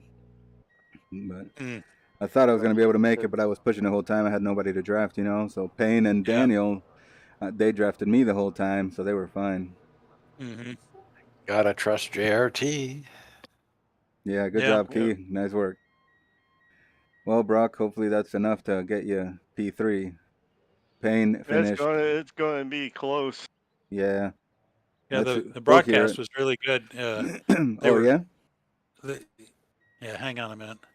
No problem. They were talking a lot about the points and where everything was, and I don't think they were figuring the drops exactly right, but in both Pro and Am, you know, John Allen really, you know, he had a bad qualifying and ended up 10th and worked his way up to third. He stopped really early and didn't take any tires. All right, drivers, great race then at tonight. the end, he looked like he needed tires. That'll be about 5 to 7 minutes here. We'll Just get didn't that have anything for the guys.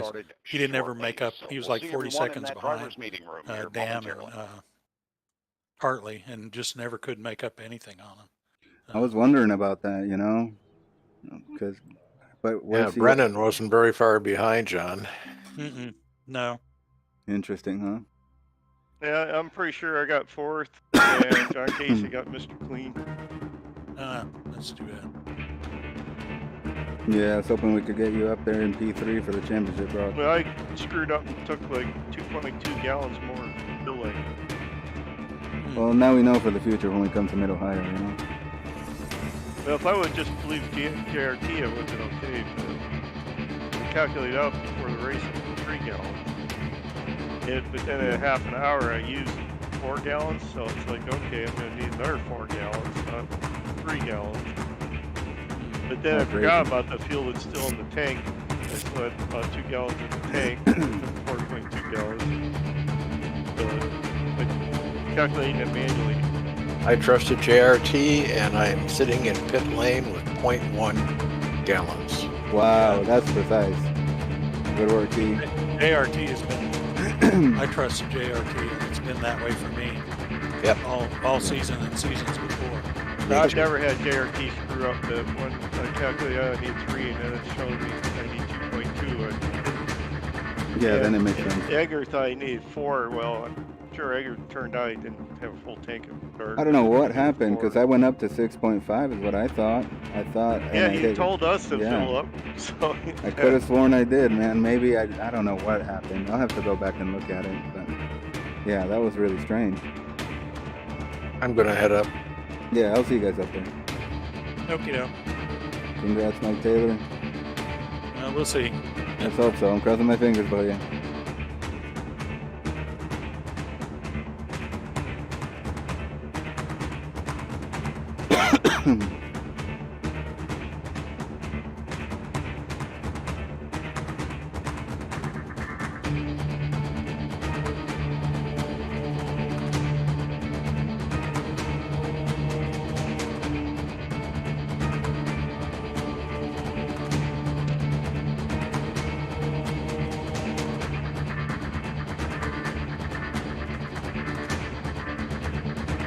Robert, did you take tires?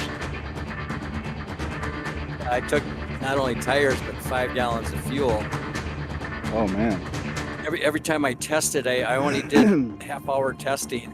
It's like for some reason I use less fuel in the second half of my races, and I should have did a full stint just to figure it out.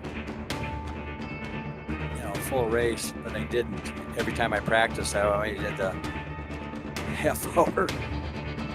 Come to find out, I got over 2 gallons left over. I don't know if I could have gotten away without tires. Because of the pace allowed, maybe? Yeah, That's what threw me off. I'm not easy on tires, but also I took a couple laps to get back up to speed after pits, so that was a problem too. Radio check. Potter, radio check. Pit lane speed limit is 72 kilometers per hour. You're all clear. Stay behind the line. Watch your speed. All clear. Push now. I got one during the race, and then on the cool-off lap I got one, and it scored it against me. But otherwise, I felt pretty good. Oh, I haven't raced in so long. I forgot to turn on crew chief, so I got into the pits, and it was changing my tires and doing full fuel, and I'm hitting all my buttons to tell it no, and it did it anyway. And I came out on cold tires and wrecked immediately. Oh man. Yeah. I saw you sitting there, man. That was rough. It was checkers and wreckers, man. It was. Yep. It was so. It was so good, man. Right at the start, the first like 10-15 minutes, man, I was racing hard, dude. I gave John Allen all he fucking wanted, and I was having so much fun. And then I kind of just decided to, chill out a little bit. Got to following Cranston. Me and him were testing each other a little bit to see where we could go and what was going to happen later. I knew we were starting to play chess with each other. And man, forgot to turn on crew chief and just fucked it all up. That sucks. Yeah, well, it just shows you I haven't raced in a while. I didn't even set all my crap up right. Sometimes I won't turn it on until we get through the meeting, because it'll be talking and stuff, messing it up, and then I'll forget to do it. I'm like, oh man. Well, yeah, you don't I realize like that you go in, it don't feel right. I like to kind of do the same thing, but to make sure the memory is set right, because sometimes crew chief, if it's active when you're swapping sessions in iRacing, it'll make it kind of act wonky. So it is a good idea to not start it until right before you jump in the car once it goes to the race session. That is actually a good idea. Or a best practice, as we say in that team. If you remember it. Yeah. Dude, the number of times I've had to have my daughter come out and turn crew chief on because the race is going, we're green flag, and then I remember, I don't hear empty box in my ear spotting for me. And I'm like, hello! called my daughter out here to come turn crew chief on for me. My steering wheel screen froze after 15 minutes. Ugh. So I had to go the whole race with the frozen screen. Follow the safety car Well, in the I right use column. a external DDU. I don't like having my dash on the screen. So yeah, I like it, but you almost need another USB dedicated for it or something. Yeah, I got plenty of that though. I'm using they that told me new. to put a power on it, which I did a power one on it, but it still acts up. I'm using that new Gomez Sim Industries dash. Even though I don't have a GSI wheel, they made their Sim Hub profile available publicly. Oh man, I'm digging this GSI dash. Which I do have I've got a GSI wheel, but the new dash is cool though. But Yep. you can't like I've got the other dash, the old original dash, where I can like turn knobs and see different stuff. But that one you can only change the color on it. Yeah. Touchscreen. They Yep, don't change your properties. Yeah, that's the one drawback to it. Like my custom Ferrari dash I built, man, it changes all kind of crap. But a lot of that info, until iRacing gives us the tire data, a lot of all that extra info, it really isn't going to matter. You know. You pretty much use the fuel and the time, and that's about it. Laps left maybe or something.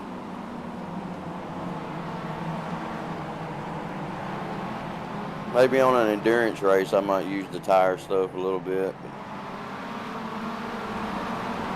Well, I just wish I just wish iRacing would give us the tire data.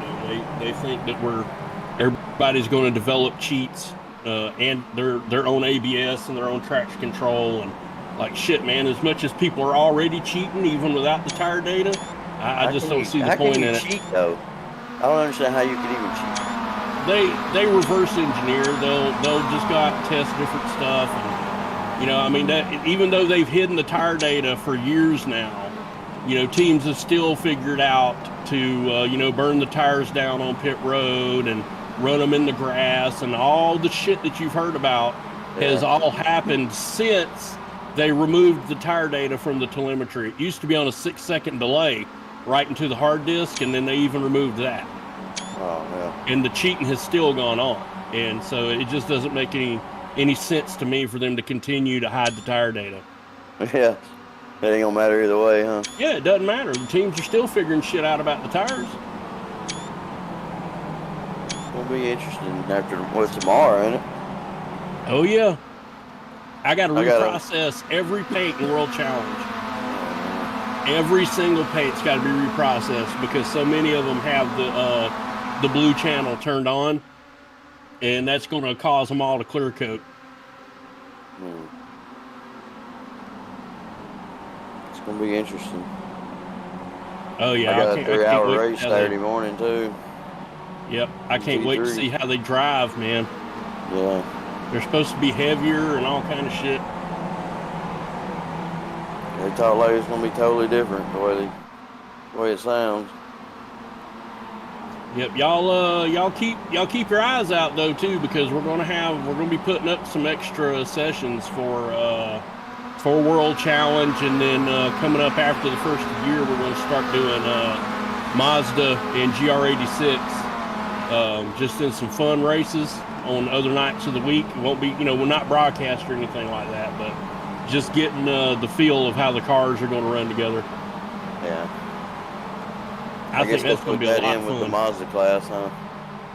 Yeah, because it's supposed to be faster than the Mazda, but not quite, the Mustang. And, the classic lineup we had here with the Mustang and the Mazda was, that was until the Mustang just kind of died. It was a lot of fun running like that. So now that the GR86 is in and they got they're basically changing every damn thing about the Mazda tomorrow. Oh yeah, they're changing everything, man. They need to get away from the rear wheel steering for sure. Yes. No more steering with the brakes. Yeah, you let out the brakes, that sucker will whip around with you. Well, it depends on your setup, because you can press the brake and it'll turn. Like me and Chris and Dave all had different setups. My car would jerk left on the brakes, Dave's car would jerk right on the brakes. I could go around a right-hander without turning the steering wheel. Yep. It was ridiculous. Yeah, you could. I almost have to counter it, like whichever way you know it's going to pull, you almost have to counter it when you hit it. Are we all officially dirt drivers now since we've been on this car for? Yeah, it feels like it, don't it? Or drifters. I've always wanted a Mazda Rallycross series, but I think we've already had that this year. We ought to be able to do good drifting now. Yeah.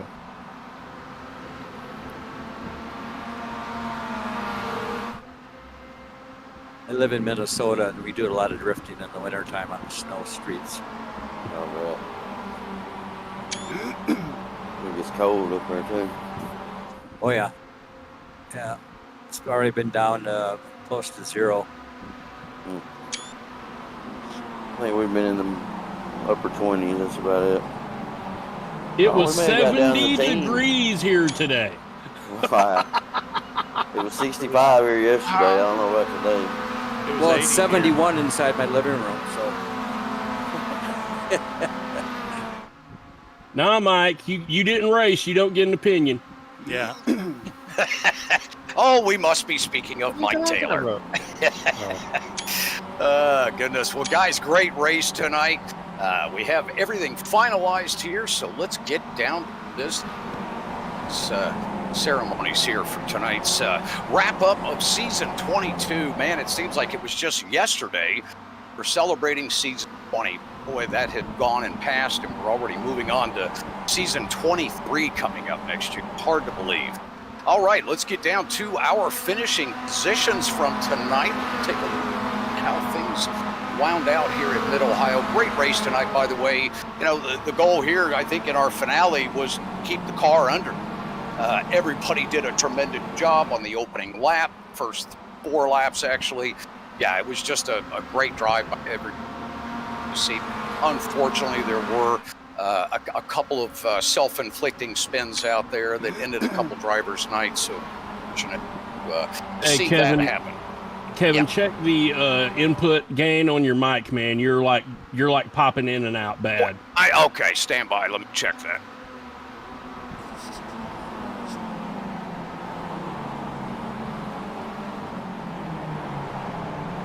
There we go. That should help that. Okay, let me get these standings up here from tonight's event. All right, here we go. Starting off in our AM class this evening, we had quite a race in the AM class, actually. Unfortunately for that number 88 of Mr. Bobby Childs. Goodness sakes, Bobby, you came out for our final event here tonight. I was excited to see you out there on track, and just had a well, you know, it's that love-hate relationship you have with this car. Actually, no. It was me forgetting to turn on crew chief. Oh, no.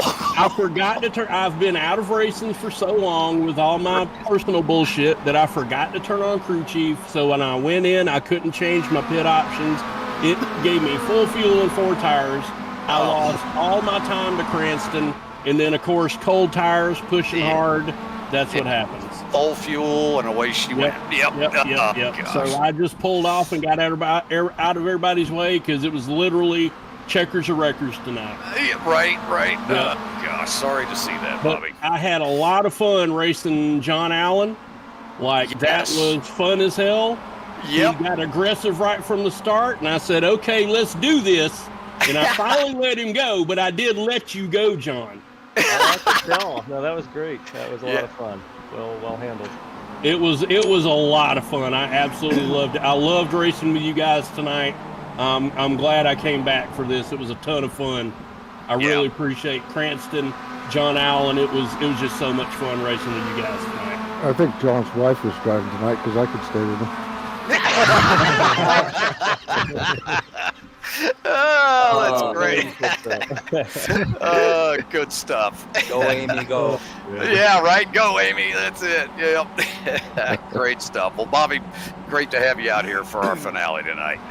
All right, moving up to P10 tonight, Patrick Previn is having a good run there. He stayed nice and solid, finished where he started, and coming in with just 3 incidents, so he get that bonus point tonight. So great job, Patrick. All right, up there in P9, that driver of the RFC Racing, number 51, Mr. Robert Brist, having a good solid run, doing just the same. Started where he finished, kept it consistent, kept it under him tonight with just 2 incidents and the bonus point. Good job, Robert. All right, up to P8, the driver, Mr. Mike Key. He's from Fritosport Racing in that number 98. Well, guess what? He got the goose egg on the incidents, the bonus, and moved up 3 spots from his start. Great job, Mike. Good job, Mike. Thank you. Yeah, what a showing in the finale, man. And he beat me in the pits. That was the big one. Oh, he got you there. Okay, there was a lot of me. little strategy out there tonight. You guys had a good battle out there. That was fun to watch. I'd love to be able to blame it on my crew chief, but it's me. Yeah, we'll let you get away with it. All right, up there to P7, the driver that started P8, picking up 1 spot. Mr. Paul Carey having a good run tonight there, and picking up the bonus as well with just 4 incidents. So good job out of that number 141 this evening.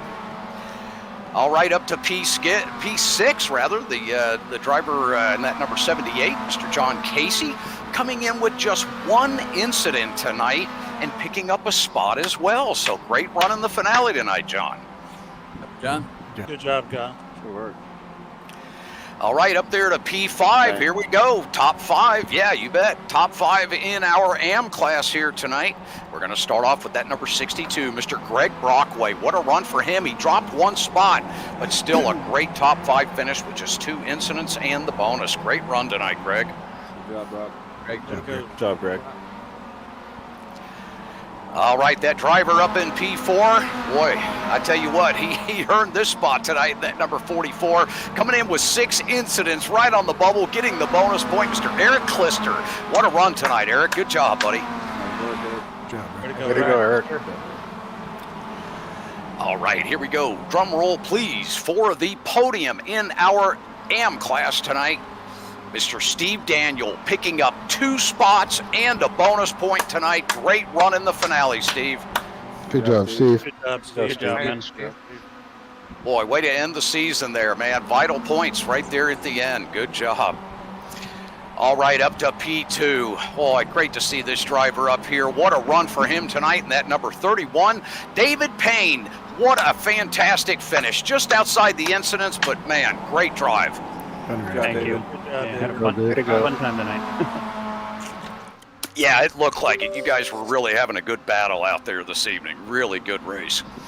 And here we go. Our winner in AM for the season 22 season finale, Mr. Jeffrey Cranston. Started on the pole and kept it on the pole. 4 incidents and a bonus. Wow, what a run. Well done. Good job, Jeff. Good job, Jeff. Good job, man. Thank you. Yeah, way to shine right there at the end. We'll see how these points play out. All right, we're moving over to our pro class results for tonight. And let's see how this played out here. Gosh, here's another driver from D2D having just a really bad luck night here in our season finale. Mr. Chris Thorman started P3 tonight, had a great qualifying run, dropped 6 spots, coming in with 0 incidents, but unfortunately not going to be able to capitalize. Oh, blew his engine. I couldn't figure out what happened there. I didn't know if I saw smoke or not, and I was busy watching other cars at the time. Chris, that's a shame, buddy. Can you hear me? Yes. Can you hear me? Yep. Because I'm on my phone. Yep, we got you. I reached over to turn on my fan, and when I switched the switch, my car shifted to second while I had it floored in fourth. Oh, man. I don't know what connection there is. They're not even plugged into the same place as the rest of my rig. I don't know what the hell happened, but I switched on the fan and my car shifted to second. Wow, that sucks. Oh. Yeah, that sucks. Wow. Good pace, Chris. That We thought you might have had ball fuel or something. We were trying to figure out what happened. And I was having no problem staying with them 2 in front of me. Yep. I think your rig must be haunted. You need an exorcism. Yeah, right. Yeah, you need to burn some sage around that thing, man. There you go. Good stuff. Oh, man, sorry to hear that, Chris. Wow. Oh, that's just unfortunate. Very disheartening to see you running so well, then to have such a just a mechanical thing happen. That's just terrible. Gosh. That's really pretty much how this season's been for me. It's been a rough one for you. It Yeah. was fun until then. Yeah, right. It was all fun and games till I lost, right? Goodness. Here we go, up to P8 tonight, the driver that started P7. Tom Rathje, great to have you out there, Tom, coming in with 2 incidents, picking up the bonus points, so great run in pro tonight, Tom. Good job, Tom. Good job, Tom. All right, the driver from Fritosport Racing, the man himself, Mr. Edgar Sancinelli, started P9 tonight, going to wrap up in P7 with just 2 incidents, getting that bonus point. Great finale for you tonight, Edgar. Good job, Edgar. Good job, Edgar. Go, Edgar. All right, up to P6, the driver that started P5 on the grid this evening, our first Canadian, let's try that again, the first Canadian driver in the pro class. Good, Gertie, David, sorry about that, buddy. David Payton having a good solid run tonight, just dropping 1 spot from his starting position, but coming in with just 4 incidents, so he's got that bonus point to boot as well. So good job tonight, David. Good job, David. Good, David. Good season, guys. Good season. Yes, yeah. Sorry to hear you, or saw you had a little mishap there in the race, but you recovered well, though. That's easier. You can call it Northerners. Okay, so the Northerner who placed P6 will now go to P5. Greg Mack having a good run tonight, buddy. Started P4. Great qualifying out of Mr. Mack tonight, but he will finish P5, rounding out the top 5 in our season finale with just 4 incidents. So, Greg, way to kick off that top 5 tonight and get as many points as you could, buddy. Good job, Greg. Good job, Mac. All right, up to P4, the driver that started P6. He's going to pick up 2 positions on the grid from starting. Coming in with 6 incidents and a bonus, that's Brennan Horn. What a finish tonight, Brennan. Great job, buddy. Good job, Brennan. Way to go, Brennan. Way to go, Brennan. Thanks, guys. Yeah, great season out there, Brennan. All right, here we go, up to our top 3, which we'll call the podium. Something new. All right, Mr. John Allen, great run tonight, buddy. Picking up the bonus point as well with just 3 incidents and picked up 5 spots from his starting position. Great run, John. Great job, baby. John. Good job, John. All right, here we go. P2 tonight. The driver that started P2 on the outside of the front row kept himself there. The Northerner himself, Mr. Mike Dam. Great run tonight, buddy, with 3 Good job, incidents. Congratulations. Good job, Mike.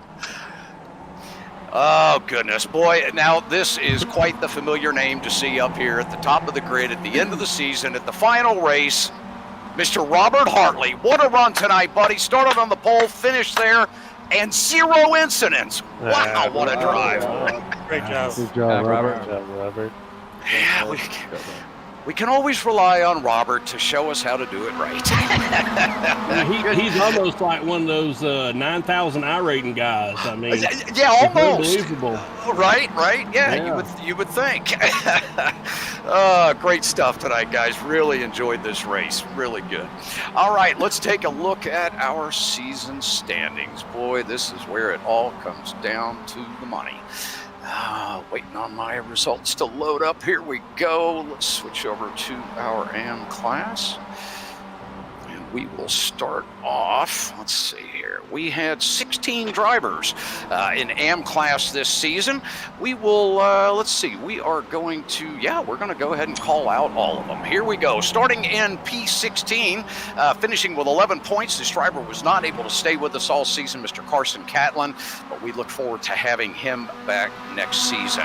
Here's another driver that wasn't able to compete all season long. I think he got in 2 or 3 events with us this season from NAP Motorsports, Nicholas Parcediot from France. So great to have Nicholas out there for a little bit this season anyway. And then Helder Goncav from Tractix Racing was not able to compete the whole season either, but he's looking forward to coming back next season. He finished with 60 points in P14. All right, here we go. Up to P13. Here's the driver that, well, he puts more work in than playtime, unfortunately, here at XMS Racing, but we do appreciate all of his efforts. Mr. Bobby Childs coming in with 74 points. Great to have you out here for the finale tonight, Bobby. Yep. All right, up to P12 from Fritosport Racing, coming in with 83 points. Mr. Mike Key, what a run tonight, or run this season, Mike. Good job, Mike. Yeah, I missed 2 or 3 this year, I think. Yeah, you did, but hey, you got some really nice vacationing in, so you can't argue with that. At least I hope it was a nice trip. So, A few issues, but we won't bring that up now. Oh, no. Okay, we won't go there. All right, we'll look forward to next year then. Okay. Up there to P11 from Flying Tortoise Motorsports, well, our very own software programmer, Mr. Russ Ruddock, coming in with 86 points. So, great run this season, Russ. I know he wasn't able to make it with us tonight. We've got him back working behind the curtain there in the land of Oz. So we look forward to having Russ back with us next season. All right, up to the top 10 here in our AM class for season 22. We're going to start off with Fritosport Racing. The driver in that number 29 with 102 points, Mr. Patrick Prevenis. Great run this season, Patrick. Good job, Patrick. Thanks, guys. Yeah, way to round out that top 10, buddy. Good job. All right, coming in with 113 points, just 11 points ahead of Mr. Patrick. The driver from RFC Racing, Mr. Robert Brist. Great run, Robert. Nice job, Robert. Good job, Robert. Good job, Robert. Good to go, Robert. Coming in with 124 points from Carey Racing, that number 141, Mr. Paul Carey in P8. Great job. Good job, Paul. Good job, Paul. All right, up to P7 here. This is going to be the driver from 046 Racing coming in with 137 points, Mr. John Casey. Nice job. Well done, John. Good job. Boy, this was a close one here. Just 2 points up from Scudero Tartaruga Racing. That's a tongue twister, Eric. P6 with 139 points, Eric Klister. Good job, Eric. Good job, Klister. Yeah, great to have you back, Eric. All right, here we go. Top 5 in our AM class for season 22 with 143 points from Craney Customs, Jeffrey Cranston. Great season, Jeff. Good job, Jeff. Thanks. Bummer I missed a few of those rounds. Yeah, you could have had a nice little run up there, buddy. Yeah, that was unfortunate. We'll look forward to seeing you back here next season, though, and hard at it. So great run, buddy. Definitely, thank you. All right, up to P4. Jeffrey, you're gonna kick yourself. 1 point out of P4, Jeffrey. This is gonna go to DP Racing, Mr. David Payne, 144 points. What a season, David. Nice job. Good job, David. Good job, David. Good job. Well, boy, this was quite a run in this championship. Here we go, just a 2 points up from the last position. P3 is going to go to Fritosport Racing. Craig Brockway, 146 points. Good job, Fritosport. Wow, that is fantastic, Greg. Great season, buddy. Okay, here we go. P2 in AM class, 6 points up. Mr. Steve Daniel from SKKJ Racing. Great job, Steve. Good job, Way to go, Steve. Steve. Good job, Steve. Good job, Steve. Swear. Good season. Man, you had a tremendous season out there, buddy. And here we go. Our winner in AM class for season 22 here at Extreme Motorsports, Mike Taylor from Fritosport Racing, 155 points. Good job, Mike. Great job, Mike. Before anybody else says it, I'm just going to say, welcome to pro. I love waiting to see who's going to be the one to throw that dagger out there. I was going to say second place in the AM is. I was going to say it's usually the guy that gets second. Yes. Oh, that's great My worst stuff. nightmare. Right. Oh man. Thanks, guys. It's been a great season. I had a really good season and a lot of fun. Look forward to coming up. Well, fantastic, Mike. It was great having you here with us, buddy. And look forward to you getting your computer back up and running, getting that car back out on track, man. Yeah, me too. With all this stuff coming up. Yeah. Everything, Yep. Yeah, I know. A lot of good things coming for sure. And we'll be sharing some more good news here in a few minutes on some items. Okay, here we go. We're going to switch over to our pro class. And, well, this is, I start off by sounding a little somber. Jordy Fike having some personal time that he's had to take off from racing right now, and we look forward to having him back after the first of the year. He's having to tend to some issues in his world right now, so we wish Jordy the best and look forward to having him back next season. So Jordy coming in with 21 points, rounding out our top 15 in our pro class here. All right, the next driver, Keene Racing, Scott Keene, was not able to compete with us all season, but I have reached out to him. We will be looking forward to seeing him back next season. Then we have this driver here, Mitchell Peak. My gosh, great to see Mitchell back with us from eSport Racer, finishing P13 this season with 64 points. He was not here all season, but it sure was great to get Mitchell back out on track with us. All right, up in P12, boy, great to have this guy out with us. I've raced with Tom for so many years. He and I go all the way back to the Grass, what was that league we were in, Tom, way back, the Grass Valley or something like that. We ran in with the Mazdas. I think John Allen was in that with us too at one time. Tom coming in with 65 points here, P12 for the season in pro class. So great to have Tom out there with us this season. All right, up to P11. This driver having a really stellar season, coming in with 78 points. The eSport racer, Mr. Greg Mack, he returned and got as much done as he could. So great run this season, Greg. Good job, Greg. Okay, here we go. Top 10 in pro class with 129 points. The driver from Delta Sport, Mr. Nathan Nicholson. So great job, Nathan. Good season, buddy. Good job. All right, up to P9. Oh, interesting. It's another one of our Northerners. From D2DE Racing, Mr. David Payton, coming in with 140 points. P9, great job, David. Thank you. All right, up to P8, just 9 points up. From Fritosport Racing, Mr. Edgar Sanchinelli. Great finish in pro there, Edgar. Good job, Edgar. Way to go, Edgar. I gotta say, that's a pretty stellar finish, Edgar, for a driver coming out of AMP, first season in pro. That's quite nice, buddy. Keep up the good work, man. Thanks. All right, up to P7. Well, the driver that decided that, well, he had to go to work today instead of showing up to our event, Mr. Jeff Jacobs from StreetSurvival.org, coming in with 161 points. Great run, Jeff. Even though you're out there somewhere, we're waving and congratulating. Yeah. Oh, that's right. Here we go. 20 points up with 181 points. The driver coming in P6 this season from D2DE Racing, Chris Thorman. Great season, Chris. Good job, Chris. Considering the bad luck you had, Chris, that's a tremendous finish in pro class, buddy. All right, up to P5. Here we go. Drum roll. This is where we get down to some serious numbers with 186 points from Orion Racing, Mr. Travis Schwenke. Great season, Travis. Good job, Travis. Did Travis make it tonight? No, I think he didn't make it That's this something evening. about rebuilding his PC, so. Oh, gosh. Another one with mechanical issues. Yeah, goodness sakes. Oh, that's unfortunate. All right, well. He should get Kevin and Bobby to help him.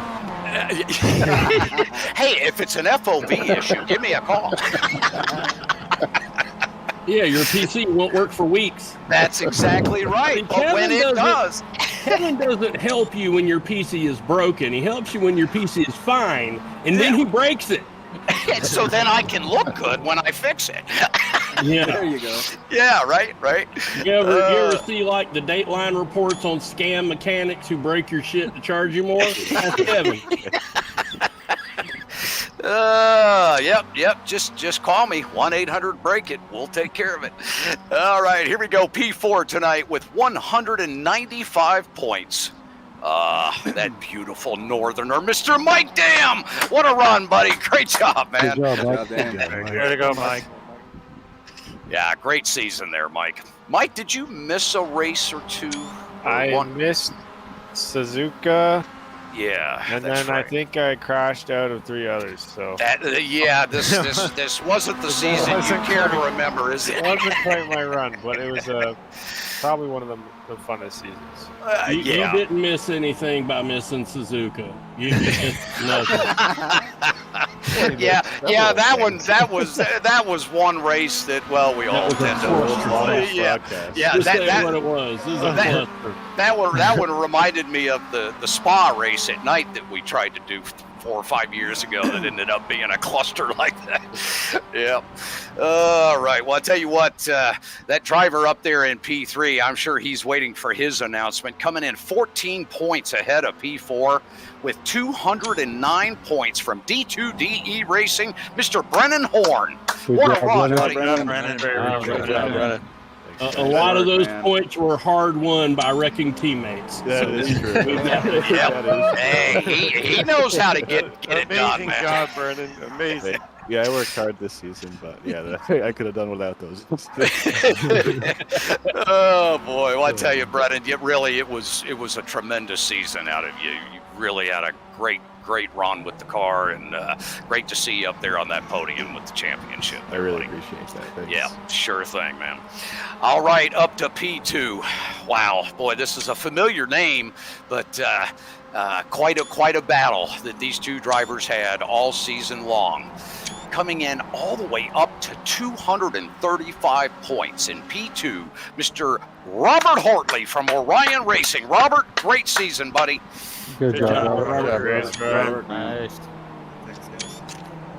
Yep, good stuff, man. Always a pleasure having you out there. It's great to watch you out there on track. I think I think the points you get should be the weight added to your car. Oh man, you are on to something. I like that. I'm just tanking for next season. Golly. Boy, if Jeff was here, I'd have him dictating that right now. Get that in there. Oh, great call. Well, I'll tell you what, the driver that finished with the championship, just 4 points up from Mr. Hartley. From Seamless Racing, Mr. John Allen. What a championship, buddy. Congratulations. Way to go. Good job. Boy, go ahead. Got top 5 in every race. Yeah, that is The just way fantastic. John won the championship, he didn't run out of fuel. That is a very good point. That's how that happened this season. Yeah, John. Oh, go ahead. He actually got the got the bonus point for low incidents a few times. Yeah, that's true. That's true. And I think we all got pictures of that, did we not? A few. a few. Right. Oh, that was great. Yeah, John coming in with 3 wins this season, 9 top 5. So, wow, what a run. That is just absolutely fantastic, John. Congratulations on yet another championship here at Extreme. Good stuff there, buddy. All right, moving down the list here, we have some other little fun prizes to give away. So let's move into our contingency awards. Our Ricmotech contingency is a program that every driver in CSS can sign up for each and every season. All you have to do is go to the Ricmotech website and click on the contingency application and fill that out, and then you may actually be awarded some Ricmo bucks at the end of the season with the contingency program. The way it works, you have to finish in the top 3 in order to win contingency prizes. So here we go with our top 3 winners for season 22. These are drivers that are in the contingency program, and this is how they finished between the classes. We'll start off with our winner here that's going to collect the most in the Ricmo bucks, and that's going to go to Mr. John Allen for getting first place, of course, winning that championship. So he will, yeah, great job, John. Way to go, John. Great. Yeah, and it's not like we need you to buy any other equipment that's going to make you any faster. So, yeah, just let those Ricmo bucks stack up, if you will. Well, I got to start using some of the equipment I have in boxes. Well, This is that- the biggest break between seasons in a while coming up. That's This is true. the time to do it. You're going to have plenty of time to get that thing up and running, you bet. All right, second place in our Ricmotech contingency program is going to go to Mr. Robert Hartley. Way to go, Robert. Great job, buddy. Congratulations, Robert. Good job. Congrats. And I have to say, I'm happy to announce our third place winner because of the bad luck this driver had this season. That's going to go to Mr. Chris Thorman. So great job, Chris. You'll be the final contingency winner. Good job, Chris. Hey, those things spin real easy. You bet they do. It's like running to Walmart to get milk, though, isn't it? You never leave with what you went in to get. Yep, that's for sure. Always a handful of other things that you didn't think you needed. All right, moving down the list here, let's talk about an award that, well, this one's always a fun one to give out, our Mr. Clean Award. This goes to the driver with the least incidents throughout the season while still competing in every single event. And this season, the safest driver to be around for season 22 goes to John Casey at 17 incidents for the season. Wow. Wow. Good job, John. Nice job, man. Way to go, John. Around. John, did you even race? I mean, my gosh. Yeah. That's a pretty low incident count for an entire season, buddy. It That is wasn't no fantastic. it wasn't no just racing by myself this season. No, it wasn't. You were pretty busy out there. So, man, to come in with that low of an incident count, that is a huge congratulations to you. Well deserved, buddy. Way to I go. knew I was close, and there was a few times tonight I was getting real close to not comfortable. I just backed out. I was like, no. Right. I didn't know how close I was. I knew I was down there, but I didn't know how close it was. So I was like, I'm not taking a chance. Well, you know, it was fairly close. The second driver that was closest to you to winning the award was Mr. Greg Brockway, coming in at 22 incidents on the season. I think we were 3 or 4 about every race. Yeah, you guys were pretty close. Yeah, you were we'd running. get about even every race. I was like, well, we're still 3 or 4. So. Yeah, right, yep. And then, of course, Robert Brist came in third with his low count, as always, at 34. But, yeah, you and Greg, boy, you guys really put it to Robert this season with keeping her clean. So good job out there, guys. All right, let's move down to our next award. And this is a big one here. This one takes a lot to think through, to look at stats and to look at really the overall season performance, racecraft, sportsmanship, all of that. And of course, you all know that I'm speaking of our Most Improved Driver Award. This award goes to a driver who has displayed a marked improvement over one season to another, and who has displayed a certain level of professionalism and good racecraft out there on track. Those are all the things that we really like to see, that we pride ourselves here at XMS Racing and having with all of our drivers, as you guys all well know. And so for season 22, our Most Improved Driver Award is going to Mr. Mike Taylor. Great season, Mike. Good job, Taylor. Thanks, guys. Good job, Mike. Well done, Mike. That's amazing. Thanks, guys. Yeah, you bet, Mike. I know you've had some equipment problems here late, but my gosh, you really poured it on this season. Great dedication, clean racing, and yeah, it's just great having you out here with us, Mike. It was well deserved, buddy. Great season, man. Thanks, Kevin. Appreciate it. You bet. Okay, well, let's begin to wrap things up here, guys. Let's quickly talk about season 23. That opener is going to take place on May 1st of 2023. I say that because our Sports Car Series and World Challenge will be kicking off on January 9th and respectively January 15th for the World Challenge. And there's some changes coming for next year, as I'm sure you guys were all anticipating that there may be some shifting around. First of all, Bobby, why don't you share the news about... Yeah, Bobby, I'm going to let you share this news about what's coming up for next season. Okay, so we've started up an official XMS Racing Pornhub account.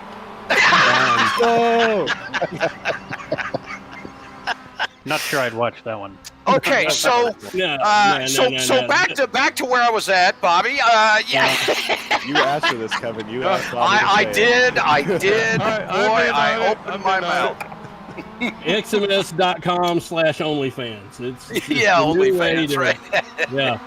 So yeah, we're bringing back the good old classic Continental Tire setup for what used to be called the Classic Sprint Series.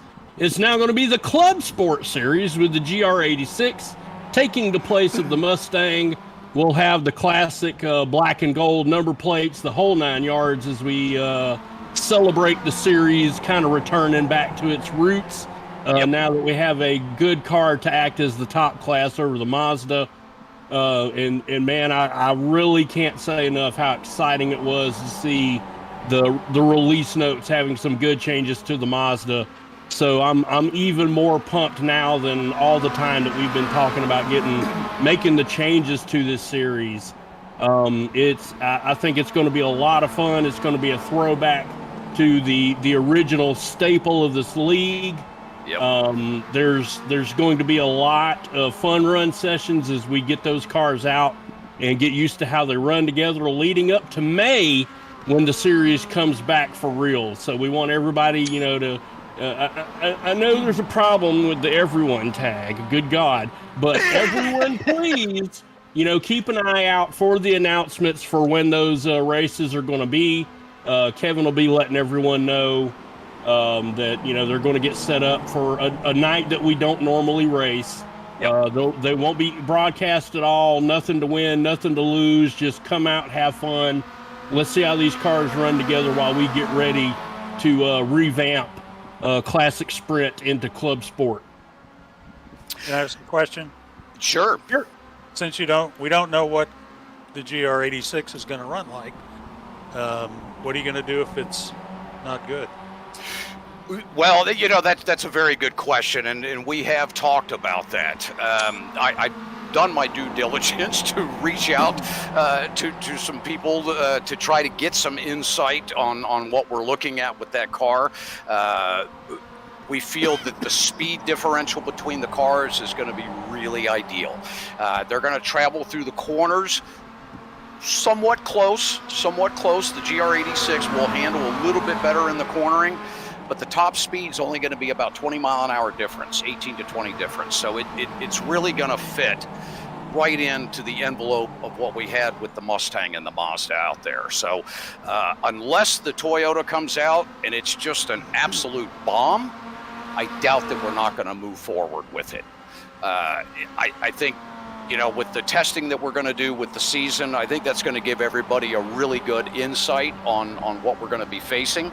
So setting up this test season is going to be a lot of fun. It's just going to be a fun series, just something for us to go play around with. It will be on a different day of the week. So I know that not everybody may be able to attend. We're going to try to find a night or a Saturday morning or some time that can be somewhat compatible for everyone to come out and at least join a couple of the events. Like I say, it's not an official championship. It's not anything that everybody has to attend every week. The more the merrier, obviously, but we'll do probably a 4 or little 5-round fun season with the two cars just to see how they play together out on track. And that also gives us some time for the setup shops to start doing their thing. Exactly. Yep. Okay. That's all we can expect. So, that sounds good. I think we have no idea what the MX is going to be like tomorrow either. That's very true. Yeah, to me, Kevin, we'd already talked about putting together some GT3 sessions, especially with World Challenge right around the corner and, all these changes. Maybe we host something this Friday or this Saturday with the MX-5 and the GR86. Not a bad idea. Yeah, let's take a look at that. We'll keep everybody posted on that, obviously. yeah, because the sooner we can gather data, the better. So I'm good with that. I don't mind us jumping in. My primary concern though is let's get through World Challenge. Let's take advantage of those opportunities to get them prepared for their season finale. So it may not be this week that we get the GR86 out there with the Mazda, but certainly next week after that finale, we can put up a couple rooms next week and get everybody out there in the two cars. Yeah. If everybody gets in the Toyota, is that going to do anything? Yeah, well, that's true. Yeah, that's a good point. Yeah, we definitely, I mean, I personally would like to see the guys that are really hardcore Mazda drivers to stay within their car. And I'm speaking of the John Allens, the Robert Hartleys, you guys that are really hardcore with that car. I'd like for you to stay in that if you don't mind for at least a one or two of the test sessions so we can get some balance, with you leaders out there. So yeah, I think we'll, I'll come in the Toyota. I think we can get plenty of drivers too, and I'll reach out to a few of you. And if you guys, if any of you know that you would like to try the Toyota, just pop a message into the CSS chat on Discord. That way we have somewhat of a rough count on, on who would like to drive what. Moving forward. So I'm hoping that not everybody in here is going to stay with the Mazda. I'm sure a few of you will probably end up going over to the Toyota. So, but are you so going that's to run Pro-Am and. Yeah, so there has been a discussion about that, and I think we'll have a better idea on how we're going to break out the classes as we move closer to that season. The Pro-Am has really been a very welcoming change that we did to the series a couple years back, and I would like to continue that, and I would like to see it in the clubs or in the what will be the Club Sport class for the Toyota GR86. It would be nice to have a Pro-Am division in that class as well. So that is the goal. Really going to come down to participation. It will. That's really all it comes down to. Yep. If we can get the driver count in there to warrant having the two classes, then yes, for sure. So theoretically, we could have 4 classes going in. We could have 4 classes, absolutely. It could be a really busy series. Yep, absolutely. Yep. I would think we would need at least what you think, Kevin? Like 8 drivers if we were going to do that? I'm going to lean more on 10. Yeah. And here's why, guys. And I know this is, I hate to bring this kind of stuff up because it's a lot of back end planning and strategy that goes in. But when we have 2 divisions that are broken out by one class, so let's say we have 20 drivers and we break that into 10 each, now we're having to create the funding to supply trophies or earnings for both of those divisions because we've broken them out into 2. So it gets a little tough to cover all that with just 10 drivers, or 8 drivers for sure. So that's why I would rather lean at 10 each if we're going to do a Pro and an Am class, just to make sure that we're covered. So, and I think everybody would prefer to have a Pro and Am class. It really has worked out well for the championships. And I'll be surprised if we don't. We just got to have the participations. All that comes down to. Yeah, exactly. And this is all great. I mean, it's all exciting. We could get to May and realize that the Toyota just is not a fit. And if not, then guess what, guys? We'll go right back to our fantastic Mazda racing. I just don't see that happening, though. If the Mazda's fantastic. Yeah, if the Mazda's fantastic, but I have a feeling they surely can't make it any worse. No. But you never know. But no, I doubt that's the case. So we should be in good shape with our Mazda coming after tomorrow, and we'll get that Toyota out there. We should have some fun next week, putting up some fun sessions to test all this stuff out. So. All right, well, sounds good. Anybody else have any quick comments on the season or anything before I move into our closing here? Okay, sounds good. Sounds like everybody got their trophies and they're ready to head out. All right, guys. Well, I'll tell you what, as always, we'll keep you updated via email and Discord regarding any changes to the rules coming up and the rule books. Of course, you always can expect some of those changes coming. So we'll keep you posted as those changes happen. We also want to send a big thanks out to our title sponsor, Frank Rico, and all his great products and staff at Ricmotech. We really appreciate all of his support and everything he does in the background to keep this series going. He is a big proponent here to Extreme. He's sponsoring some races over on our oval side now. So XMS is where it's at if you want to be racing under the name Ricmotech. All right, guys, so we want to send a special thanks out to Chris Thorman as well. Chris, thank you so much for your sponsorship from Proforma. You've just been I don't know that we have a bigger advocate for the series in here than you, Chris. We really appreciate all your dedication and just promoting the series. Thanks so much for everything that you do.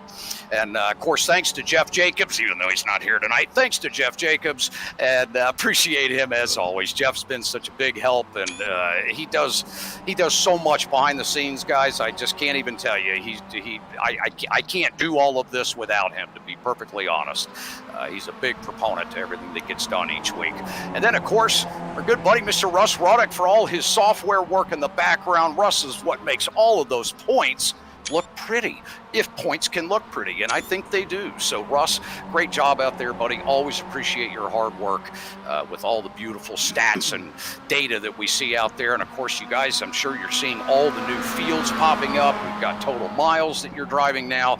New release just came out. We have, there's so many things coming out with the scoring for next year. You guys are going to love it. So, anyway, big thanks to Bobby Childs. Can't forget Bobby. Bobby's the one that, well, he makes everything look pretty here. The website, the cars, just all of that beautiful artwork and creativity that Bobby brings to the table. We do appreciate all of his hard work and all the design work he does in the background. He's so excited about the next season. He's already designing logos and sending them to me for approval. So, yeah, we're pretty wound up about next year. So we look forward to having all you guys back in 2023. Onlyfans.com/Bobby. That's right. Thank you, Bobby. Yeah, you bet, Thanks, buddy. guys. Thanks, man.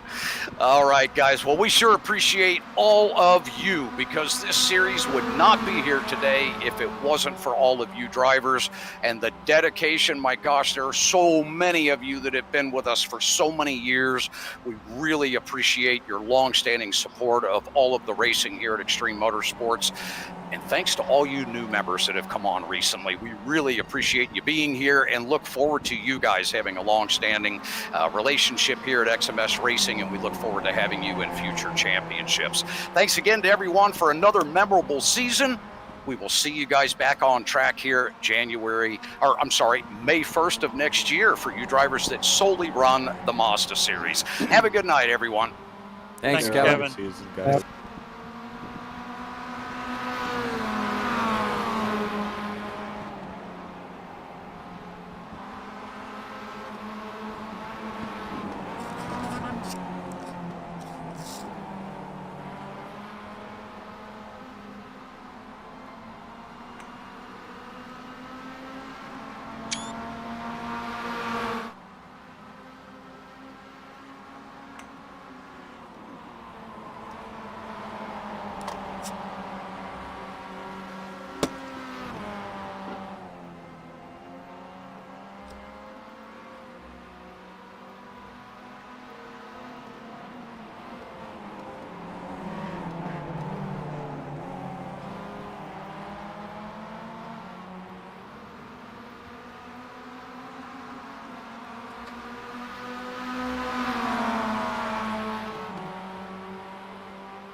I'll stay left-handed.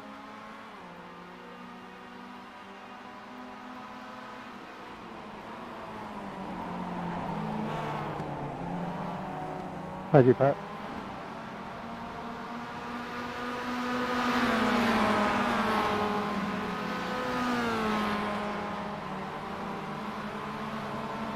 Go ahead, go left. Go left, go left.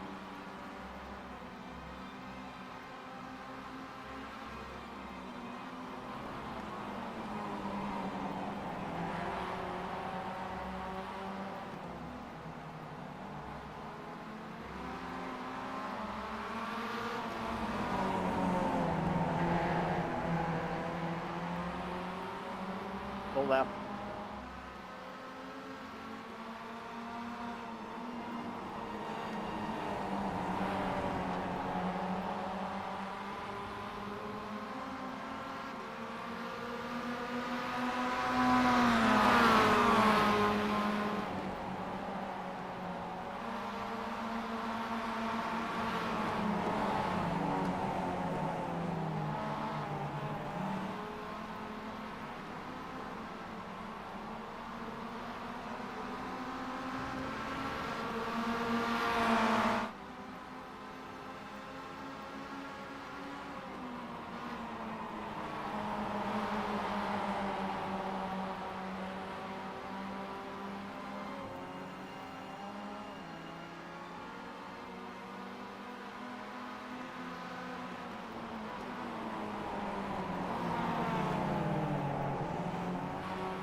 let's bring our winners to the line. Car number 3 to the start-finish line, and car 93, as well as car 97 and car 31. Let's bring all 4 of those vehicles to the line for interviews